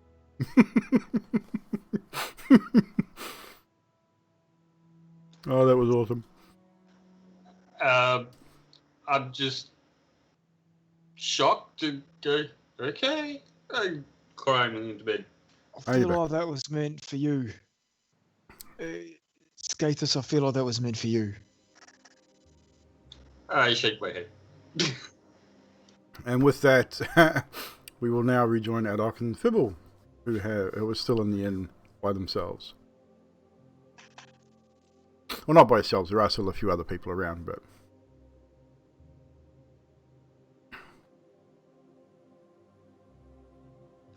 Fibble, Yes.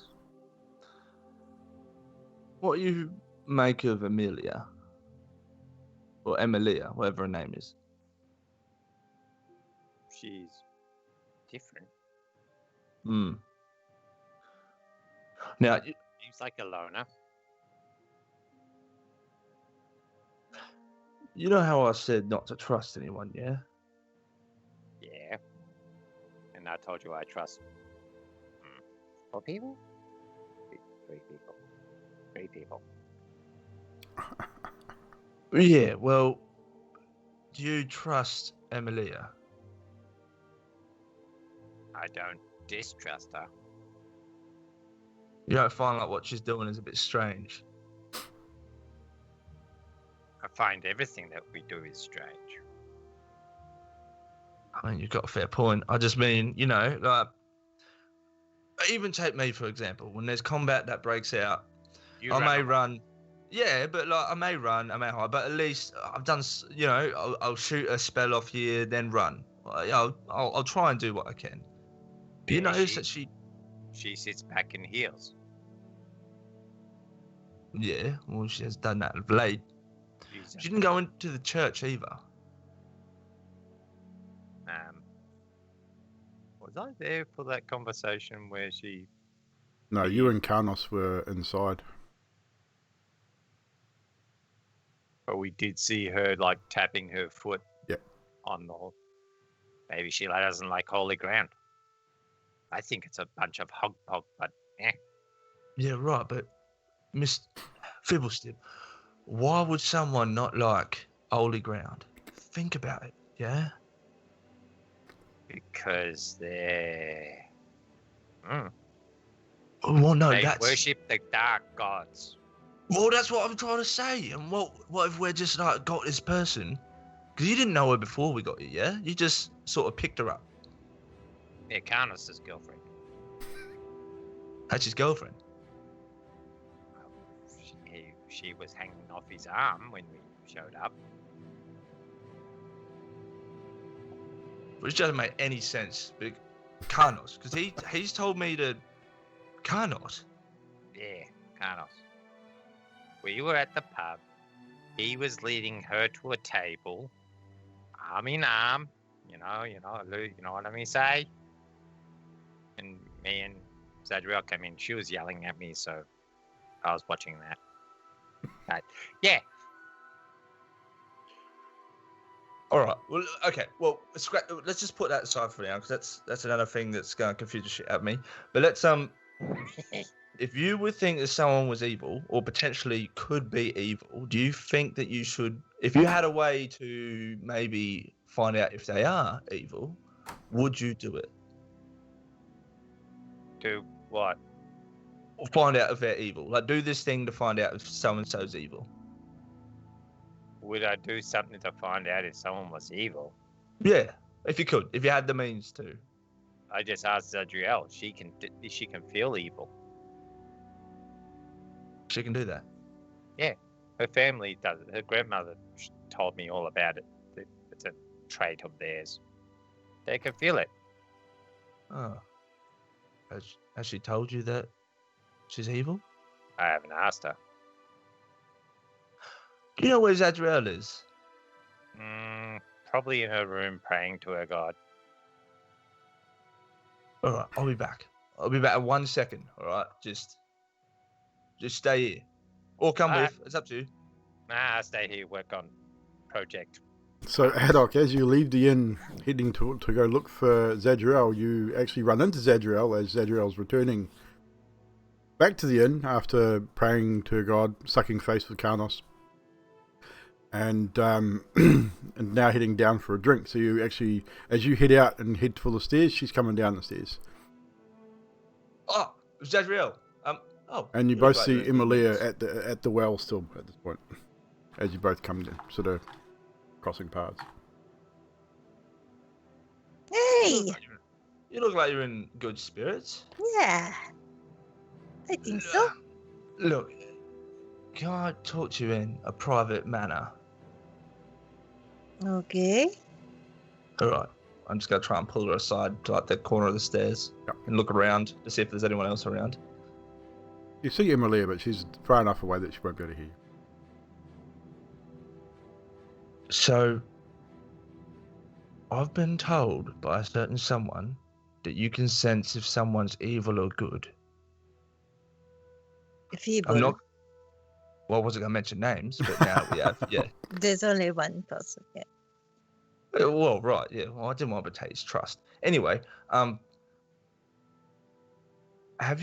you know if okay, let's talk about Emilia. Let's just address the elephant in the room, right? She does some weird shit, yeah? Yes. Right. Like she don't fight in combat. Mm. She disappears all the time. You notice that she didn't want to step foot in the church. I mean, I'm a goblin. I walked in there.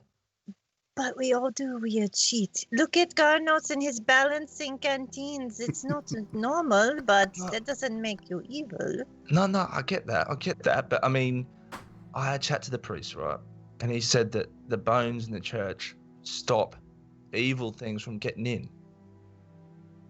So my brain is putting a lot of things that Emily is doing in line with Okay, have you met Emilia before before you all got sucked in here and all this sort of thing? No. Right. So, I think she's evil. But, that is subjective because she was healing us and evil doesn't heal people to keep them fighting. But like maybe she's, playing with it like a cat plays with its mouse. Well, I mean, sometimes we look at evil and we think they do bad things, but it's kind of like what you said about Strahd, yes? Maybe we are misunderstanding. No, I get that, but that's what I'm saying. If you can sense if she's evil or not, would you be able to do it on her? Yes. Could you do it on her? Without a little secret. What are you going to do with this information? Nothing. I just, I said, look, don't trust anyone, all right? I feel like the more that we know about who we're traveling with, the better. And if she's doing weird things, then she ought to explain herself, yeah? Don't you think? I think she should, but maybe she does not trust you with her confidence. She might have already told someone. No. And how do you know if I am not evil? You might be asking me and not trust I don't know me. that you're not evil. So I will get back to you on it. How's that? All right, but, just saying, just be on your guard because you never know how quickly things could turn south here. I think any of us could turn on each other, evil or not, with the proper manipulation. That's right? very true. I mean, we don't know what happened to Mirabelle either, so I am not sure who to trust. Right. Well, if you do happen to find any information about it, please let me know, because I'd rather feel safe. I'd rather know that we can trust who we're with, in a way. Oh, you know? yeah. Yep. I'm gonna go outside and see if she's okay. Yeah, right. To do the maybe. to do Yes. the set. No, Yeah. All right. no, Very yes. smart. I'll be waiting here for you. No, it takes some time. It's a kind of a ritual thing. I don't like people watching. Maybe I get back to you in the morning because I want to ask her some questions. Fish her out. Can I roll insight on this? Insight versus deception. I'm so sorry. Oh, fucking hell. Oh, damn. As long as you can beat a 2, Zadriel, you're good. 16. She's hard to read. Yeah. She seems truthful. Right. Yeah. You know what? I'm glad that we had this chat. I feel like you and I were seeing eye to eye. It's good. Yeah. Go do your thing. Have a sort of, question her out a bit, and I'll just, I'll head back to Fibblestib, and we'll act like this never happened. This conversation never happened. Oh, zip. Yep. Right. Great. Thank you. Better to be safe than sorry. Of course. Yeah, I head back downstairs to Fibble. Emilia. Go out there to see her. Okay, so she's not that far away. I mean, she's far away. She wouldn't have heard your guys' conversation. So, Adok, you heading back into the inn, or are you heading to the room? I would head back down to Fibblestib and just finish the meal and have a look at some projects and probably try and help out general artificer stuff. Cool. Emilia and Zadriel. Okay, Emilia, are you listening? This is very important. Hey, how's it going? It's not going very good at all because people are asking for me to check if you are evil. Well, check and if you want. Well, I have checked. I've told you I've checked, but you told me in confidence and I do not want to break another team member's confidence. So maybe leaving it up to you, because Well, how about this? Tell them that if they want to question my goodness, to come directly to me and question my goodness.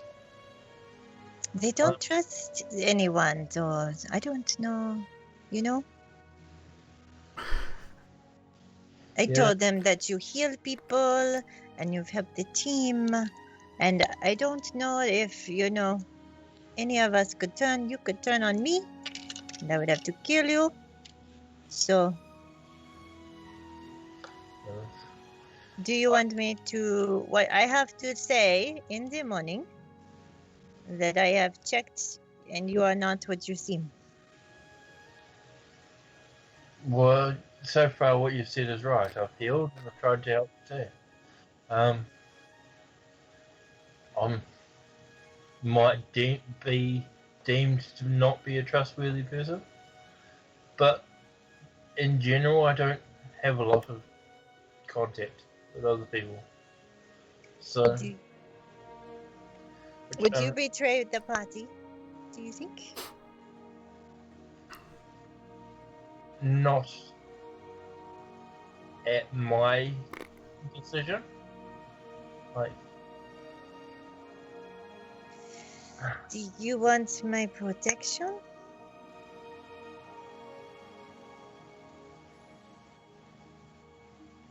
I don't know. All right, I've offered. You're on your own. I'm going to tell them that you're not what they seem, and to ask you. Yeah. If you want, go ahead. I would prefer them not know what I am, but in general, if this seems so willing to kill each other over the minus little thing, I mean, I know for a fact that I've never thrown a javelin through a teammate. So we're going there. So I mean, I'm just saying that if they don't trust me for doing nothing, but they do trust you for hurting the other party, maybe I should attack one of the other party. Was an accident, okay? I'm sorry. It was a dark room and he was in my way. That is, he moved at the last minute. That does not make me evil. I have prayed about it. It is officially not evil. It is accidental. But I am not what they think I am either. So I understand, because I am hiding not being exactly human. So. What do you mean, not human? Well, I am. Are you like me? No, in a different way, I think. And I do the radiant soul and show my eyes glow bright. There's a glow about me, and my wings come out slowly. And Emily's going to sort of move. She's basically say, "Stop that!" It's sort of dark and the radiant energy emanating from Zadriel. Yeah, Emilia steps back almost a full pace immediately. It's obvious that she doesn't like it. She's like, sort of like, I got night vision and it's sort of dark and it's really bright, so it sort of hurts my eyes. Carol, insight to see if you that's certainly true. can. Once again, insight versus deception. Well, it's not deception. Oh shit! I have night vision, and yeah, but it's not exactly the truth either. It's not the reason you're stepping back. 11. 19 plus 4 for 23. It's up to you what you do with that insight check. I mean, she's you know she's got dark vision, and it is. I mean, it is kind of starting to get dark, so it would be kind of bright. But that wouldn't really cause her to step back the way she did. Just the brightness of the light. So, I've told you what lives within me, and it does not like it. It is causing me pain. It is my natural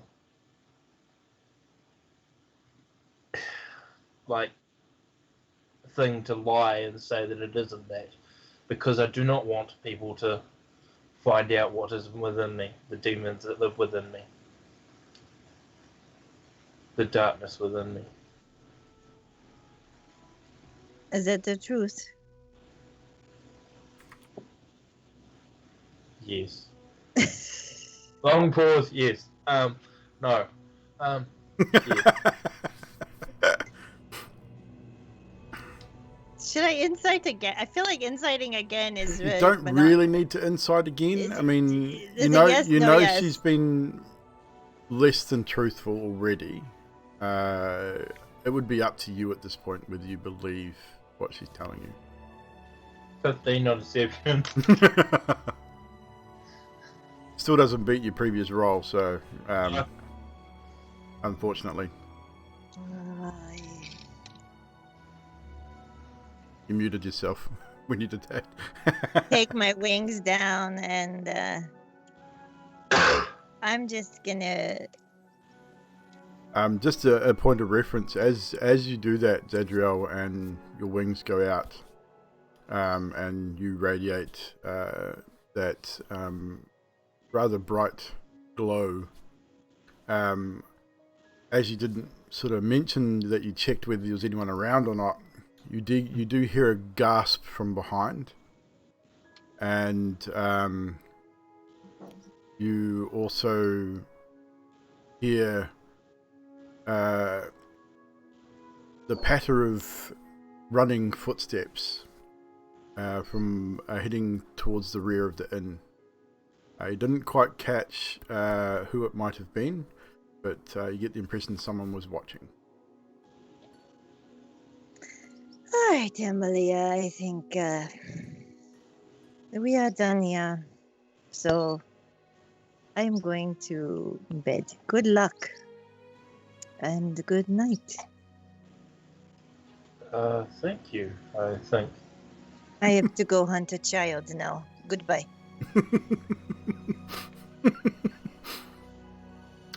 And you head to your room?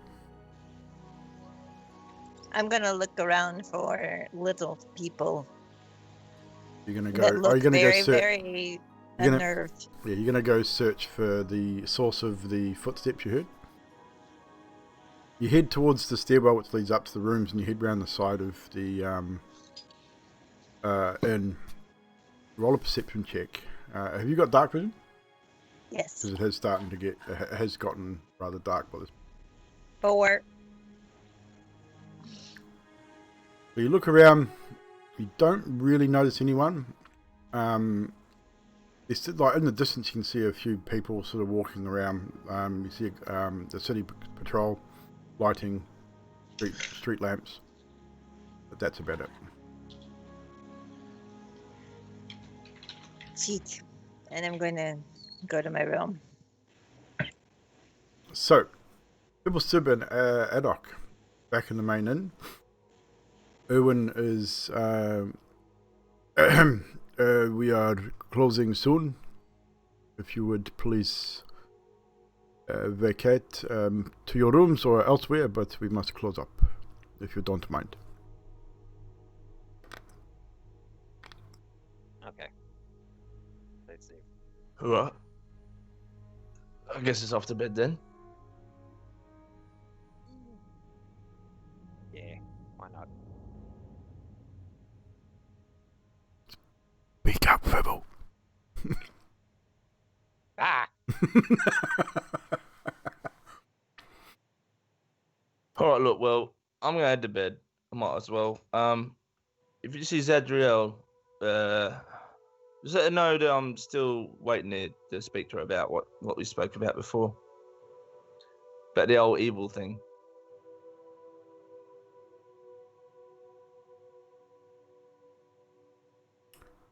So with that, you Alright.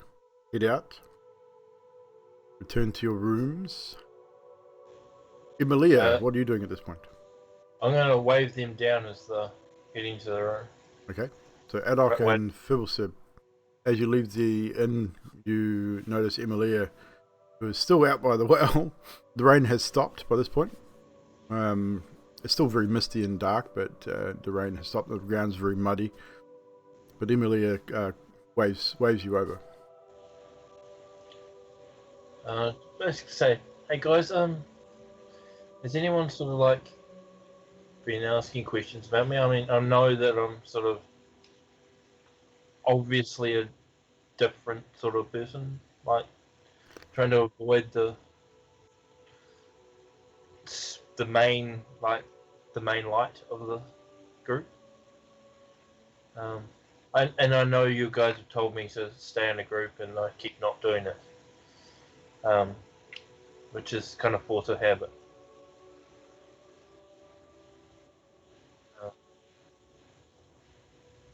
You say anything, or are you just gonna let me babble? No. I mean, like, I haven't been asking anything. What about you, Fibblesib? You been asking anything at all? You fucking lie like a mother. You were asking me about it. Well, no, I was not at all. I just said if you had the means to find out if someone was evil, would you do it? I didn't mention anything about Emilia. Emilia, are you evil? In what regard? I mean, I'm obviously a healer, so I'm sort of trying to protect you guys. There you go. There you go. There's a strike in her column. She heals us. Evil person wouldn't heal us. Evil person would be harming us. You know, I've healed Karnos and Scathus and other Yeah, people. you're pretty evil then. And Take it back. You're pretty evil. and I put out the fire in the broom closet after you guys tried to burn the house down. I mean, who was that? No, that was Maribel. She tried to burn the place down. Yeah, she tried to burn the place down, and I put the fire out after. Yeah. So. See? Adok. Not evil. Yeah, that doesn't really quantify like anything. I mean, you could just be doing all that stuff. Not saying that I was the one asking if you were evil, but I'm saying that if I was, you know, you could just be like leading us into a false sense of security, and then like when we're asleep or something, you could like slit our throats, or you could feed us to wolves. What is with you and wolves?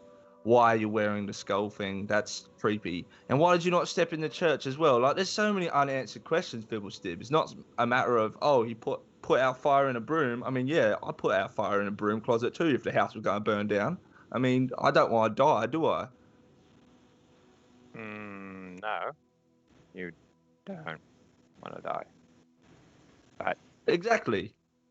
She hasn't really done anything bad outside of the, walking off and doing weird shit. And not stepping on holy ground, but people see. But that's what I'm saying. See, look. All right, Emily, I had a chat to the priest, and the priest said that the church, not that I believe in it, but he believes in it, whatever, keeps out evil things. Not an evil thing to put a step of foot inside the church, right? So, could you step a foot inside the church? Well, I was concerned that it would go against my faith for me to go in there. But when I was in there earlier, when I was talking to, God, whatever his name is, Irina, I wasn't feeling any issues. And when Karnos threw holy water at me, it just sort of dripped off me, and there was never a problem. And the holy symbol hit me, and I didn't vanish into dust. So, I mean, I don't know what else to say. And so there you go. She reaches into her pocket She pulls out the holy symbol and holds it on her hand, flat on her hand. Says, "Is there smoke coming out of my hand? Is there steam coming out of my hand?" Oh, if only I had prestidigitation.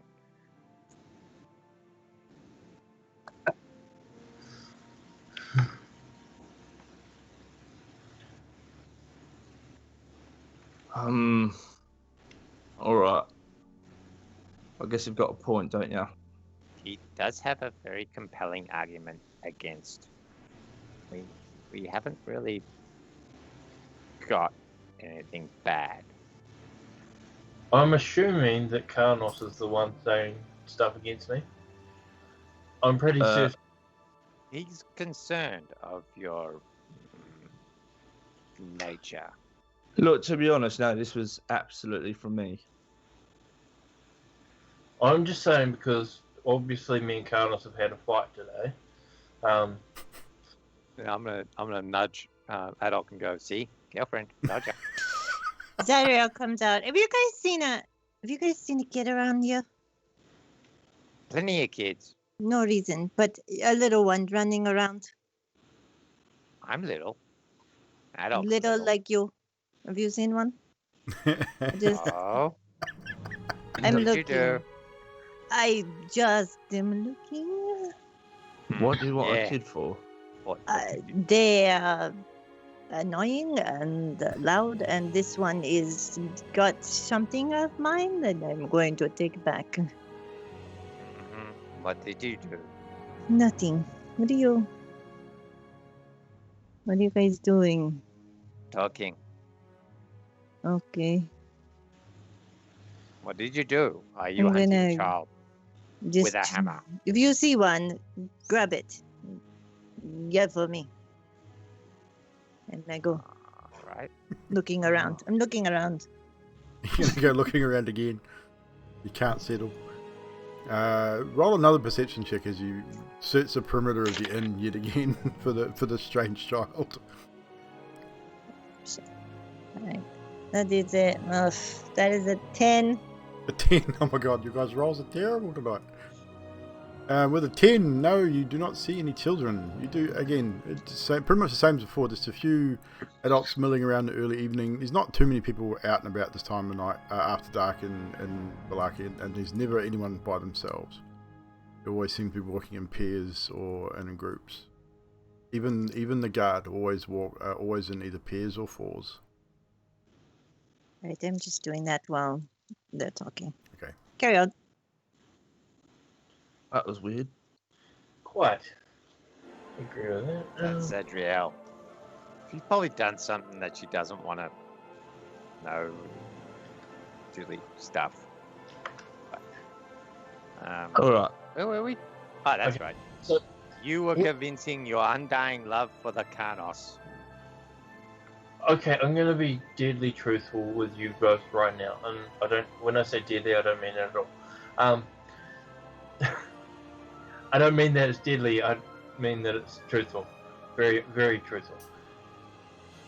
When Karnos approached me to come onto this trip, I saw him as a hero who I recognized, and I was like a schoolgirl with a crush. And he was inviting me to go on a mission with him. And I was like, shit, yes.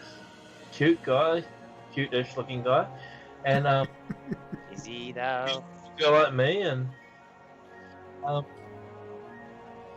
long white hair. Looking at your picture, not Baz's picture.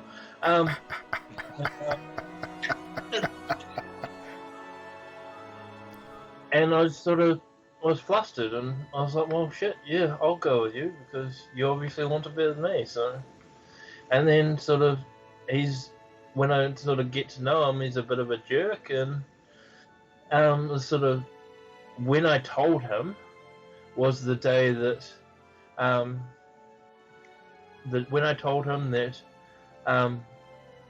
the reason why I came was the day that he was unsheathing his sword in my room when we were alone together, doing the things with the fingers. if you know what I mean. And then now, Oh yeah, I remember that. yeah, suddenly he doesn't. He's sort of creeped out by me. So it's not that he thinks I'm evil. It's the fact that it was we had shared an emotional moment. So he had a bit of trouble of performing, did he? I think I kind of made it awkward, and he sort of ran away because it was awkward. Ah, yes, performance issues. Yes. Could I insight this whole story? Sure. I got a natural 1, so it's a 0. It's plausible, 100%. You're swallowing it up.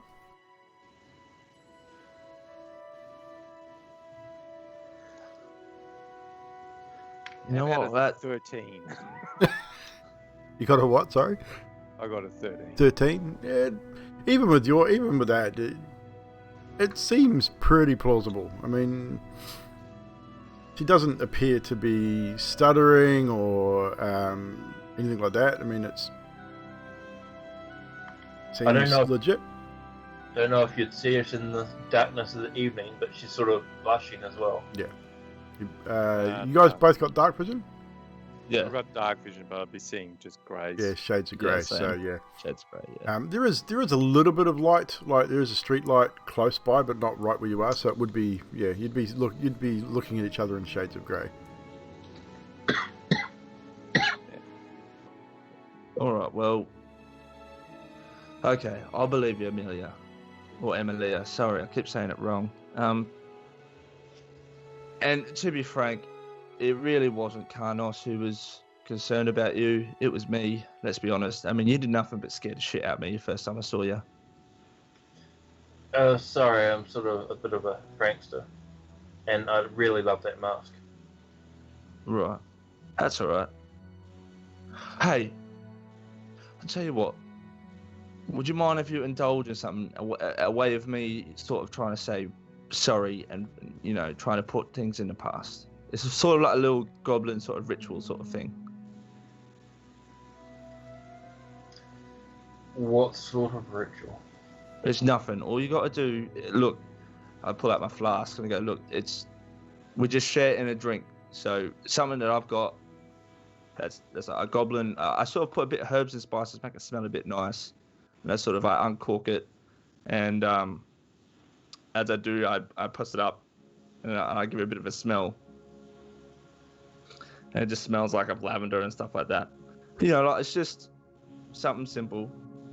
And what I do is you take a swig, and then I take a swig. It's sort of like we exchange a mutual gift of mine, in a way of saying, I'm sorry, let's be pals, sort of thing. Like a gift.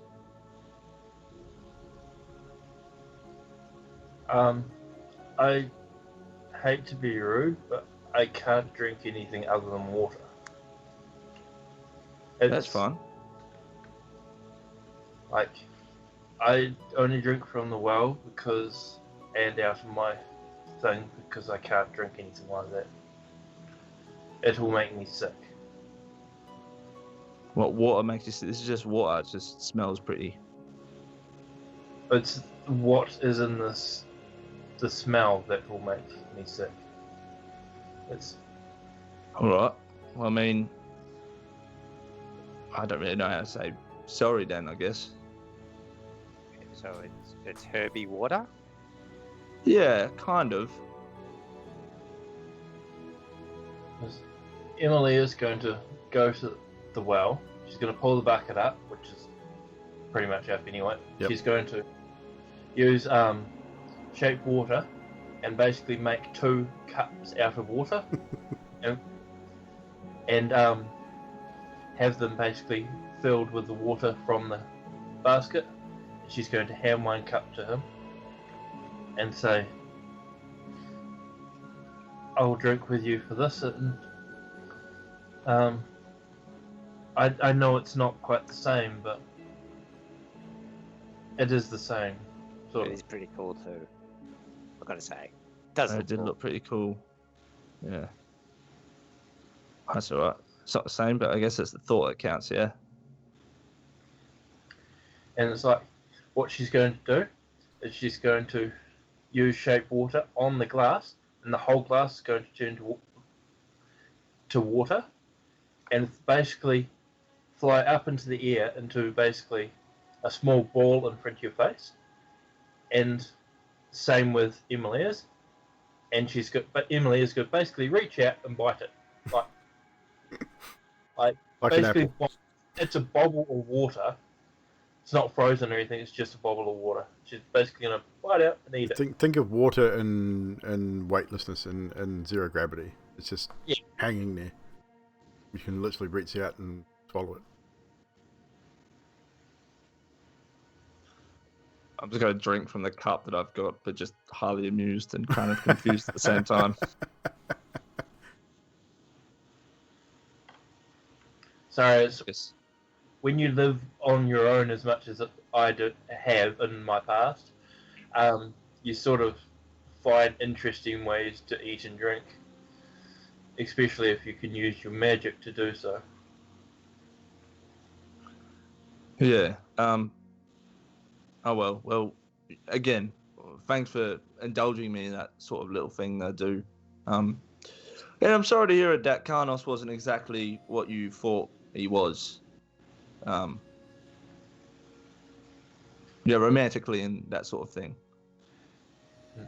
As you're saying that, she's going to do shape water again. The cup that was in her hand is going to basically turn to water and drip to the ground. And a third cup will come out of the bucket filled with water and go over to Thibblestiff. That's it. She's basically going to say, sorry, I can only do 2 at a time, but I'd like you to partake if you want. I don't want to drink it. Bibble accepts and drinks.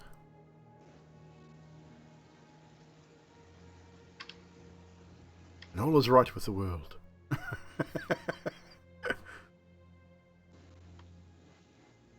So is that it for you three? Oh, yeah. Sorry, I thought Fibble was going to say something. He did. He said, I drink it. Okay. And after that, I'll be like, all right, well, I guess I'm just going to head to bed. But yeah, look, I just want to stress it's not, it's me that's been a bit like, I'm a bit edgy. I'm a bit on edge. I've been here for a while. You have to understand, and may have been, well, I mean, look at me. I don't exactly make a lot of friends. So sorry if I was questioning what you were doing, but your story makes a lot of sense. Checks out though as well. So yeah. All right, best buds, put it there. And I'll put my hand out. Emily takes his hand and shakes it. All right. Just I guess I'll try and overlook your weirdness. All right. See ya. Fucking hell. Sound like she'd coming through the wall. Right, so you guys head off. Walk upstairs. Does everyone head off to bed at this point? Emily will go up with them. Yeah, I'll go to bed and done.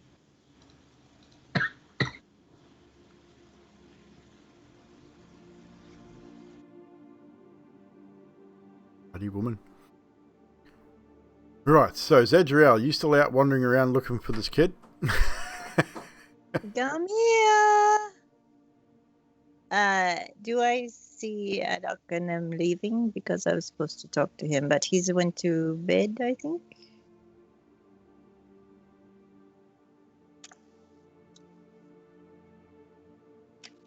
Okay. Adok, come here. Yeah. I just want you to know she is not what she seems. What? Good night. You wanted to know, yeah? But What? What? What? But no, like, what do you mean? Because we just had a conversation about her and Karnos, and Oh yes, she being in love. don't get me started on that. What do you mean not what she's She's she not got a little thing between her legs? Is that That is, I did not check there, but I did check that if she Oh, was you meant right? Yeah, of course. evil, Sorry. fiend, undead, and she is one of those things. What? But we just. And I did a thing, and she is like a damsel in distress. She is like an innocent that has something inside of her that I will protect. But if she turns evil, I will kill her. So That little bitch. We just had a whole fucking conversation about I fully believed her. We did like a goblin ritual sort of thing. what? Oh, I missed the goblin ritual again. Oh shit! What did you talk about? Did she tell you? Look, doesn't matter. I'm gonna go see someone about this. I will be right What? back. Who you're going to see? It doesn't I am- matter. I am Doesn't going to protect her. Well, not she's gonna lie like she just did, or something. I don't know if she did. I'm confused. I don't know what's true and what's not now. What did she say besides she loved Carlos? Well, that you know, her faith doesn't enable her to walk inside churches, and you know, she only came here because Carlos was like some grand vision in her head about him being all lovey-dovey and sort of like flowing hair in the wind sort of thing.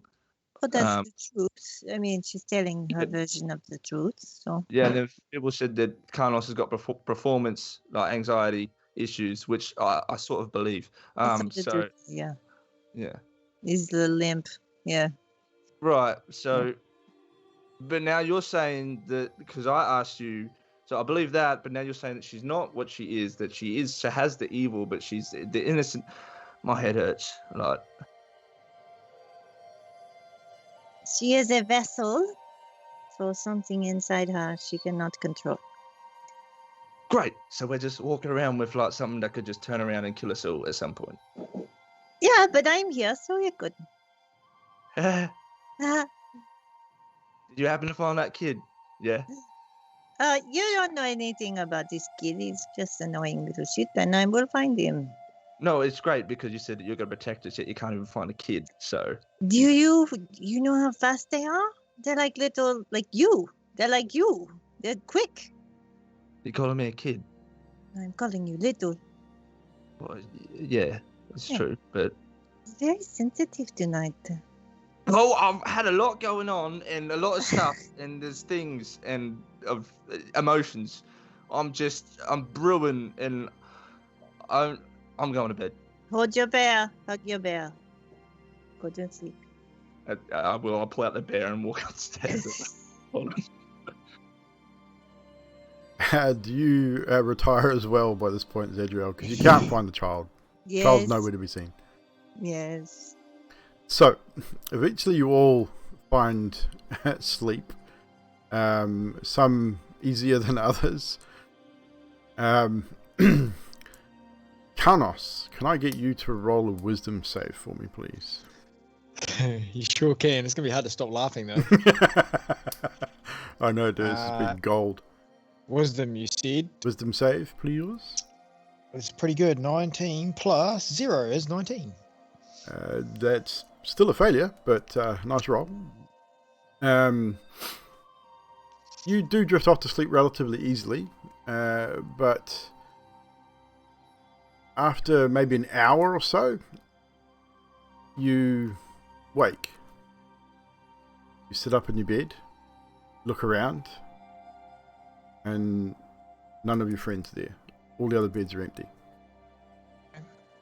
The whole room has a slight haze to it. Almost, not quite like the mist outside, but like a very thin version of that. It's just a slight haze, almost like the edges of your vision are slightly cloudy. You rise from your bed. You head towards the door. You open the door looking down over the inn, and you see a man sitting at the table below you.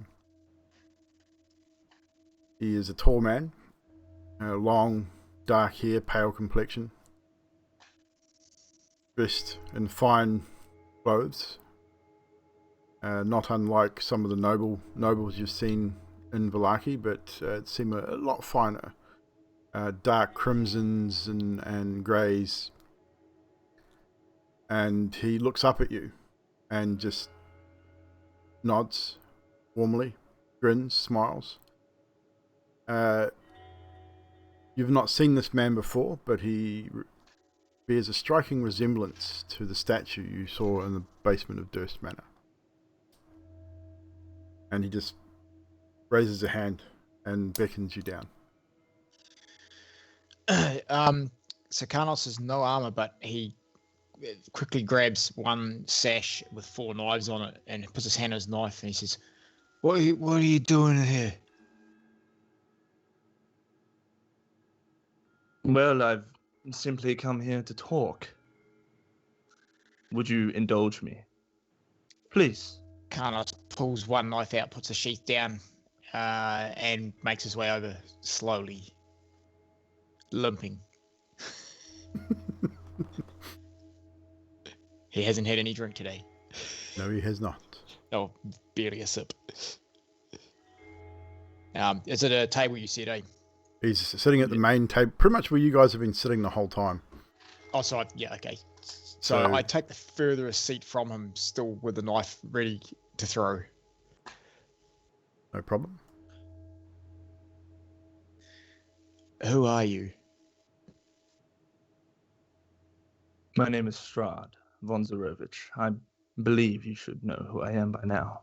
As soon as he says his name, Karnos stands up and says, and tell me why I shouldn't throw this knife at you right now. That is a very good point. You can, wouldn't do very good. But I come here unarmed. And I just raise my hands. Please, I have a drink. You say unarmed, but I've been told you have, well, all of our group has been told you have mysterious power. And where is Mirabelle? And I hold the knife forward. I need you to make another wisdom save for me, please. When you return from your frozenness.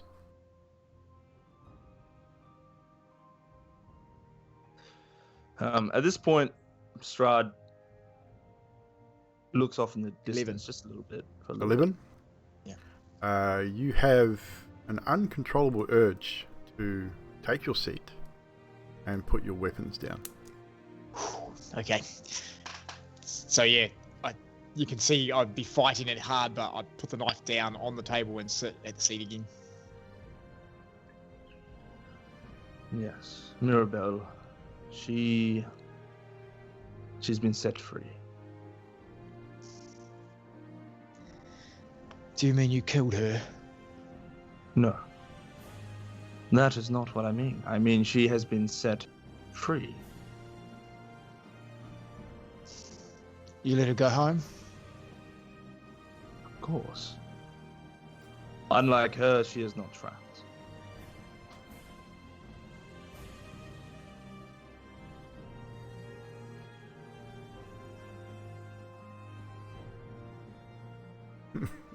I don't know if you can hear me. I can hear you. He froze just for a moment. Fucking internet.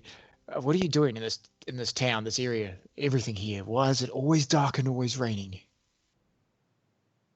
These lands are cursed. Carthus. Carthus? Fuck, what's your name? Karnos. Karnos with a C. Karnos, yeah. Karnos. These lands are cursed. Karnos. Please, I'd come to you actually in need. So you are a hero, no? Well, I'm trying my best to be as heroic as I can be. However, there's something stopping me from stabbing you in the heart. That would be because you're frozen. Yes. That would be because I'm trying to be civil here, Karnos. I'm not what it seems. These lands are not what they seem. You would have believed me to be evil, no? A monster. I look at it as you are a wrongdoer, a person who interferes with other people. You are not incorrect. I sent you the letter. I was the one responsible for bringing you here. So you are a deceiver then? Yes, in a way. But we are all capable of that, and much more. What have you called me here to talk about? Heroism, Karnos. I need your help. Do you not see the stockyards? Do you not see the people that have been trapped, tortured by so-called good? I see it. I thought that guy works for you. Isn't he one of yours? No. Why would I be talking to you if he was under my control? Well, everyone seems to be afraid of you and do what you want to do here, so I just assumed. Do I have my flasks, DM? No, you do not. Because he would instinctively reach for one and then reach for the other, and damn it.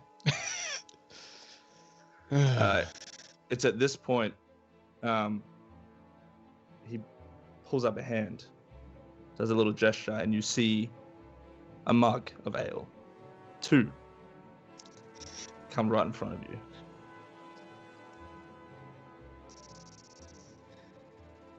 Have you poisoned them then? No. But I don't expect you to believe me. Try it. Would you like me to try it first? Yeah. No, Carlos picks one up and drinks from one. Drinks from the other. Alright, you've called me here not to kill me. You want me to what? Deal with this ruler of this town.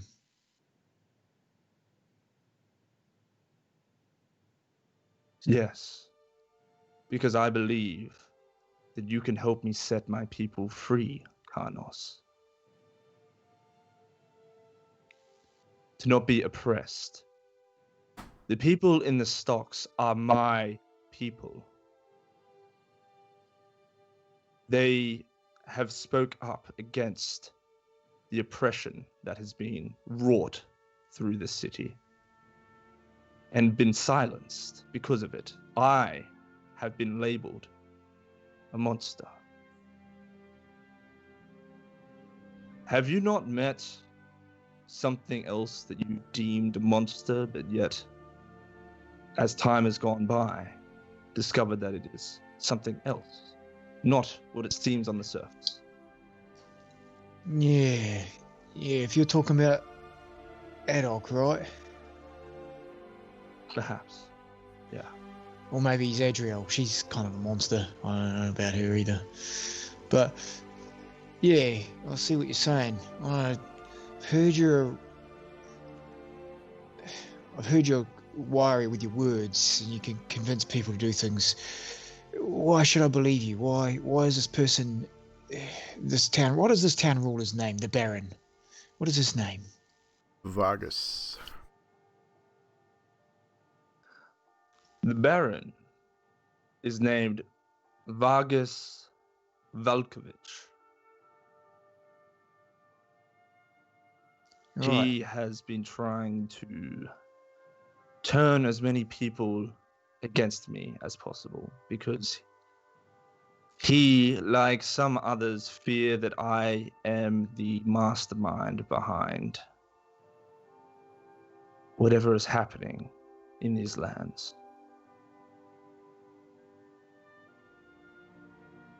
You must believe that I want nothing but the best for my people and for my lands. I would not do this. I would not do what he is doing. He has children, women locked, fed scraps. Every week there's a new festival. For what? Fake happiness? It's not living. It's not life. You do make some valid points. Yes. I cannot leave, Karnos. I am trapped. just like everyone here.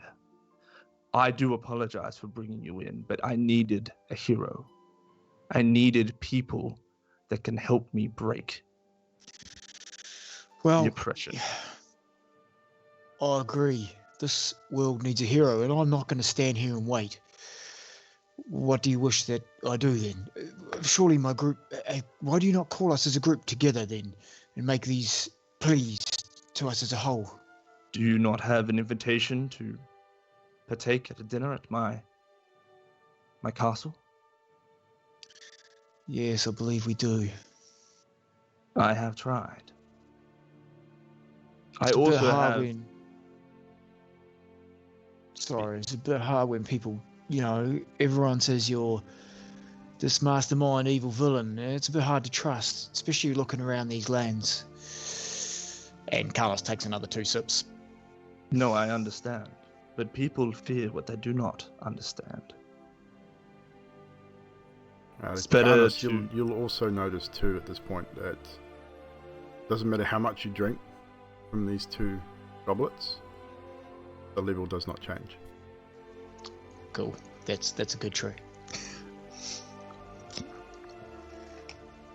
People will always fear what they don't understand. They will always... I am the ruler. They will always believe that it is the ruler's fault, and at some level it is my fault for how the lands have gotten out of control, fell into chaos on some level. But I am trying to regain and set everyone free.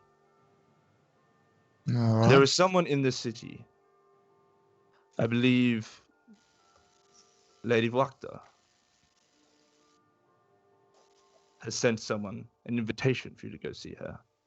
She is someone who does work on my behalf. She will be your ally. Oh, I thought she didn't like you. No, she doesn't like the Baron. Oh, right, yeah.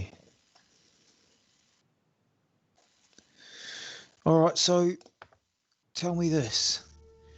If I do this... Well, I mean, if I get the crew together and we go and sort this Baron... If you do go and sort this Baron, will you be allowed to be set free? Well, I was more thinking... Yeah, well, that's part of it, yeah, I guess. I will try my utmost best to make sure that comes true. I was more thinking about my friend Mirabelle, making sure she gets back to us and back to our home world. Mirabelle is free to choose what she wants. If that is what she wishes, then that is what she shall receive. Do you want this Baron delivered to you dead, or do you want to punish him yourself? What is your plan?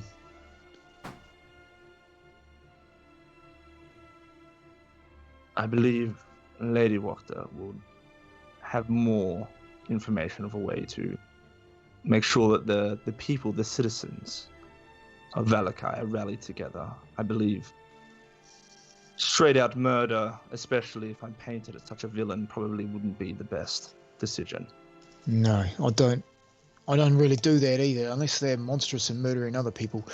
I would like to free the townsfolk from the stocks, and so I know would Lady Zadriel and probably a few of the others of the group. I don't know if I trust you fully, though. What will you do for us? You say you could try and set us free, but is there anything in the interim you can do to aid us?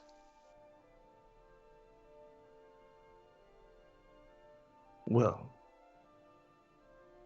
that will be a discussion that we can have when you come and spend the night and have dinner. All right, that's a deal. I think that's only fair. But let me warn you. And Carlos does his best to push forward and lean onto the table and grip the knife again. But you are able to grip it if it makes you feel comfortable. If you try to hurt any of the people that are with me, and I know you're powerful, but I will do my utmost best to climb across whatever table we be sitting at and drive this dagger, and I strain to lift it off the table, right into your heart. And he drops it back on the table and sits back. You see, Strahd's gaze doesn't blink, doesn't move, just locked on you the entire time. A small grin creeps ever so slightly from the corner of his mouth. And then he says, I would expect nothing less. And with that, he stands up. He gives you a slight bow. And he just backs away into the mist, disappearing. And with that, Karnos, as Strahd disappears into the mist of the room,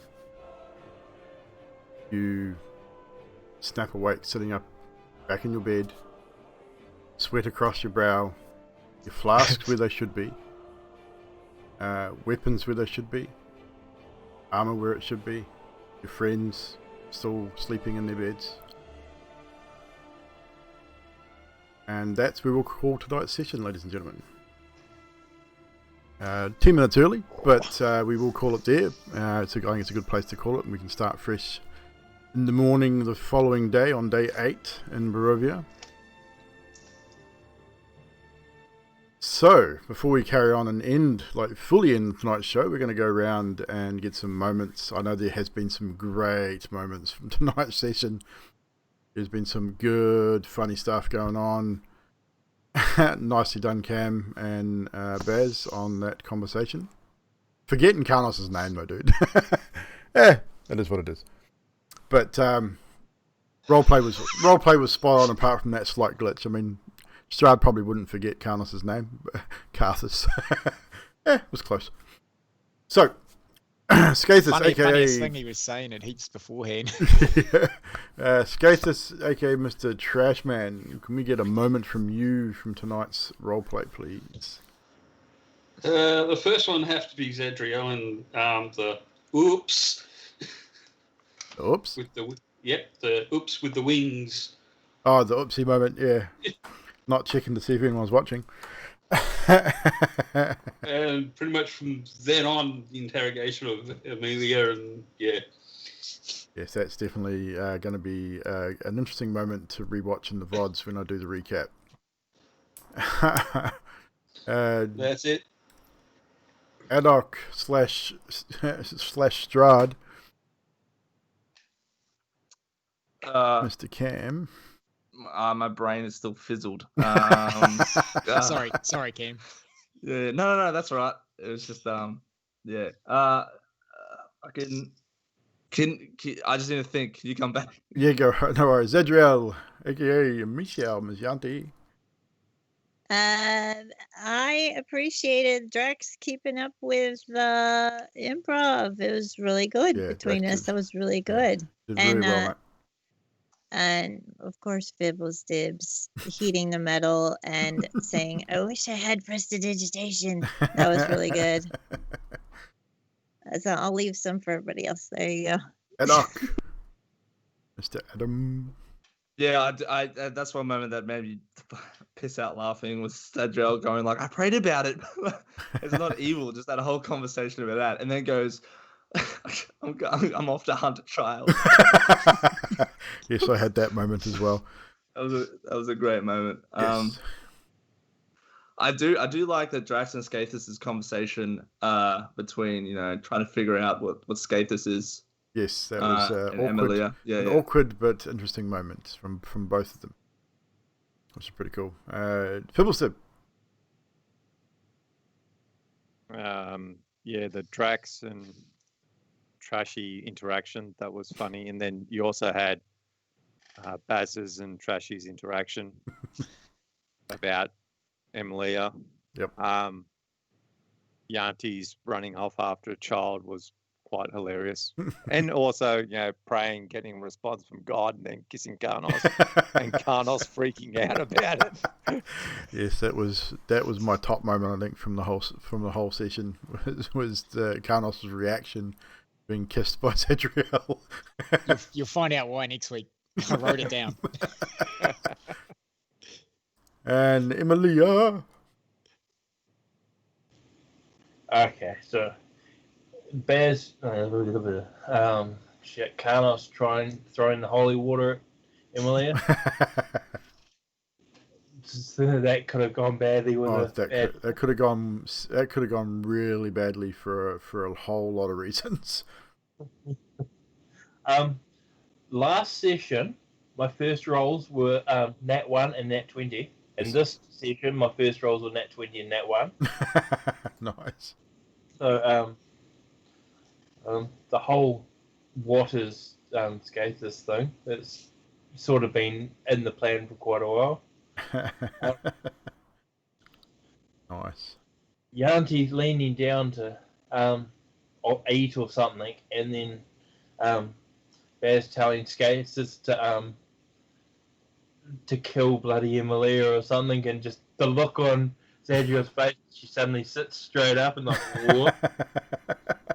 Yeah, the same thing when Adok goes to see, heads off to see Zadriel at the same time. Same thing. Look on her face. It was bloody cool. Been some great moments tonight. Definitely. The group trying to convince Emilia that Carlos has performance issues. Emilia denying it, but the rest of them are like, nah, that's what it is. Definitely. Yeah. I think that's everything. No problem. Yep. So, lastly but not least, Mr. Karanos. Or Karthos. Karthus, whatever your name is. Karthus. There's so many. I'm not even going to redo everything I've got out. I was pissing my pants laughing so much through that. I've got a couple of good ones, and I'll stick to that. It was what Fibbleston said. Something you were to Emilia. He said, "You're confessing your undying love for Karnos," was a sentence basically, and I just cracked up because there was no way it was that far gone. But I loved it. And then Fibble again to Adok, and Adok says, I wasn't talking about you like that, and Fibble just goes, "You're a fucking liar." That was Jesus, one. Man. Yes, that definitely stood out as well. And the frozen flasks was good. That was a good idea, trying to uneven Karnos. That was good fun.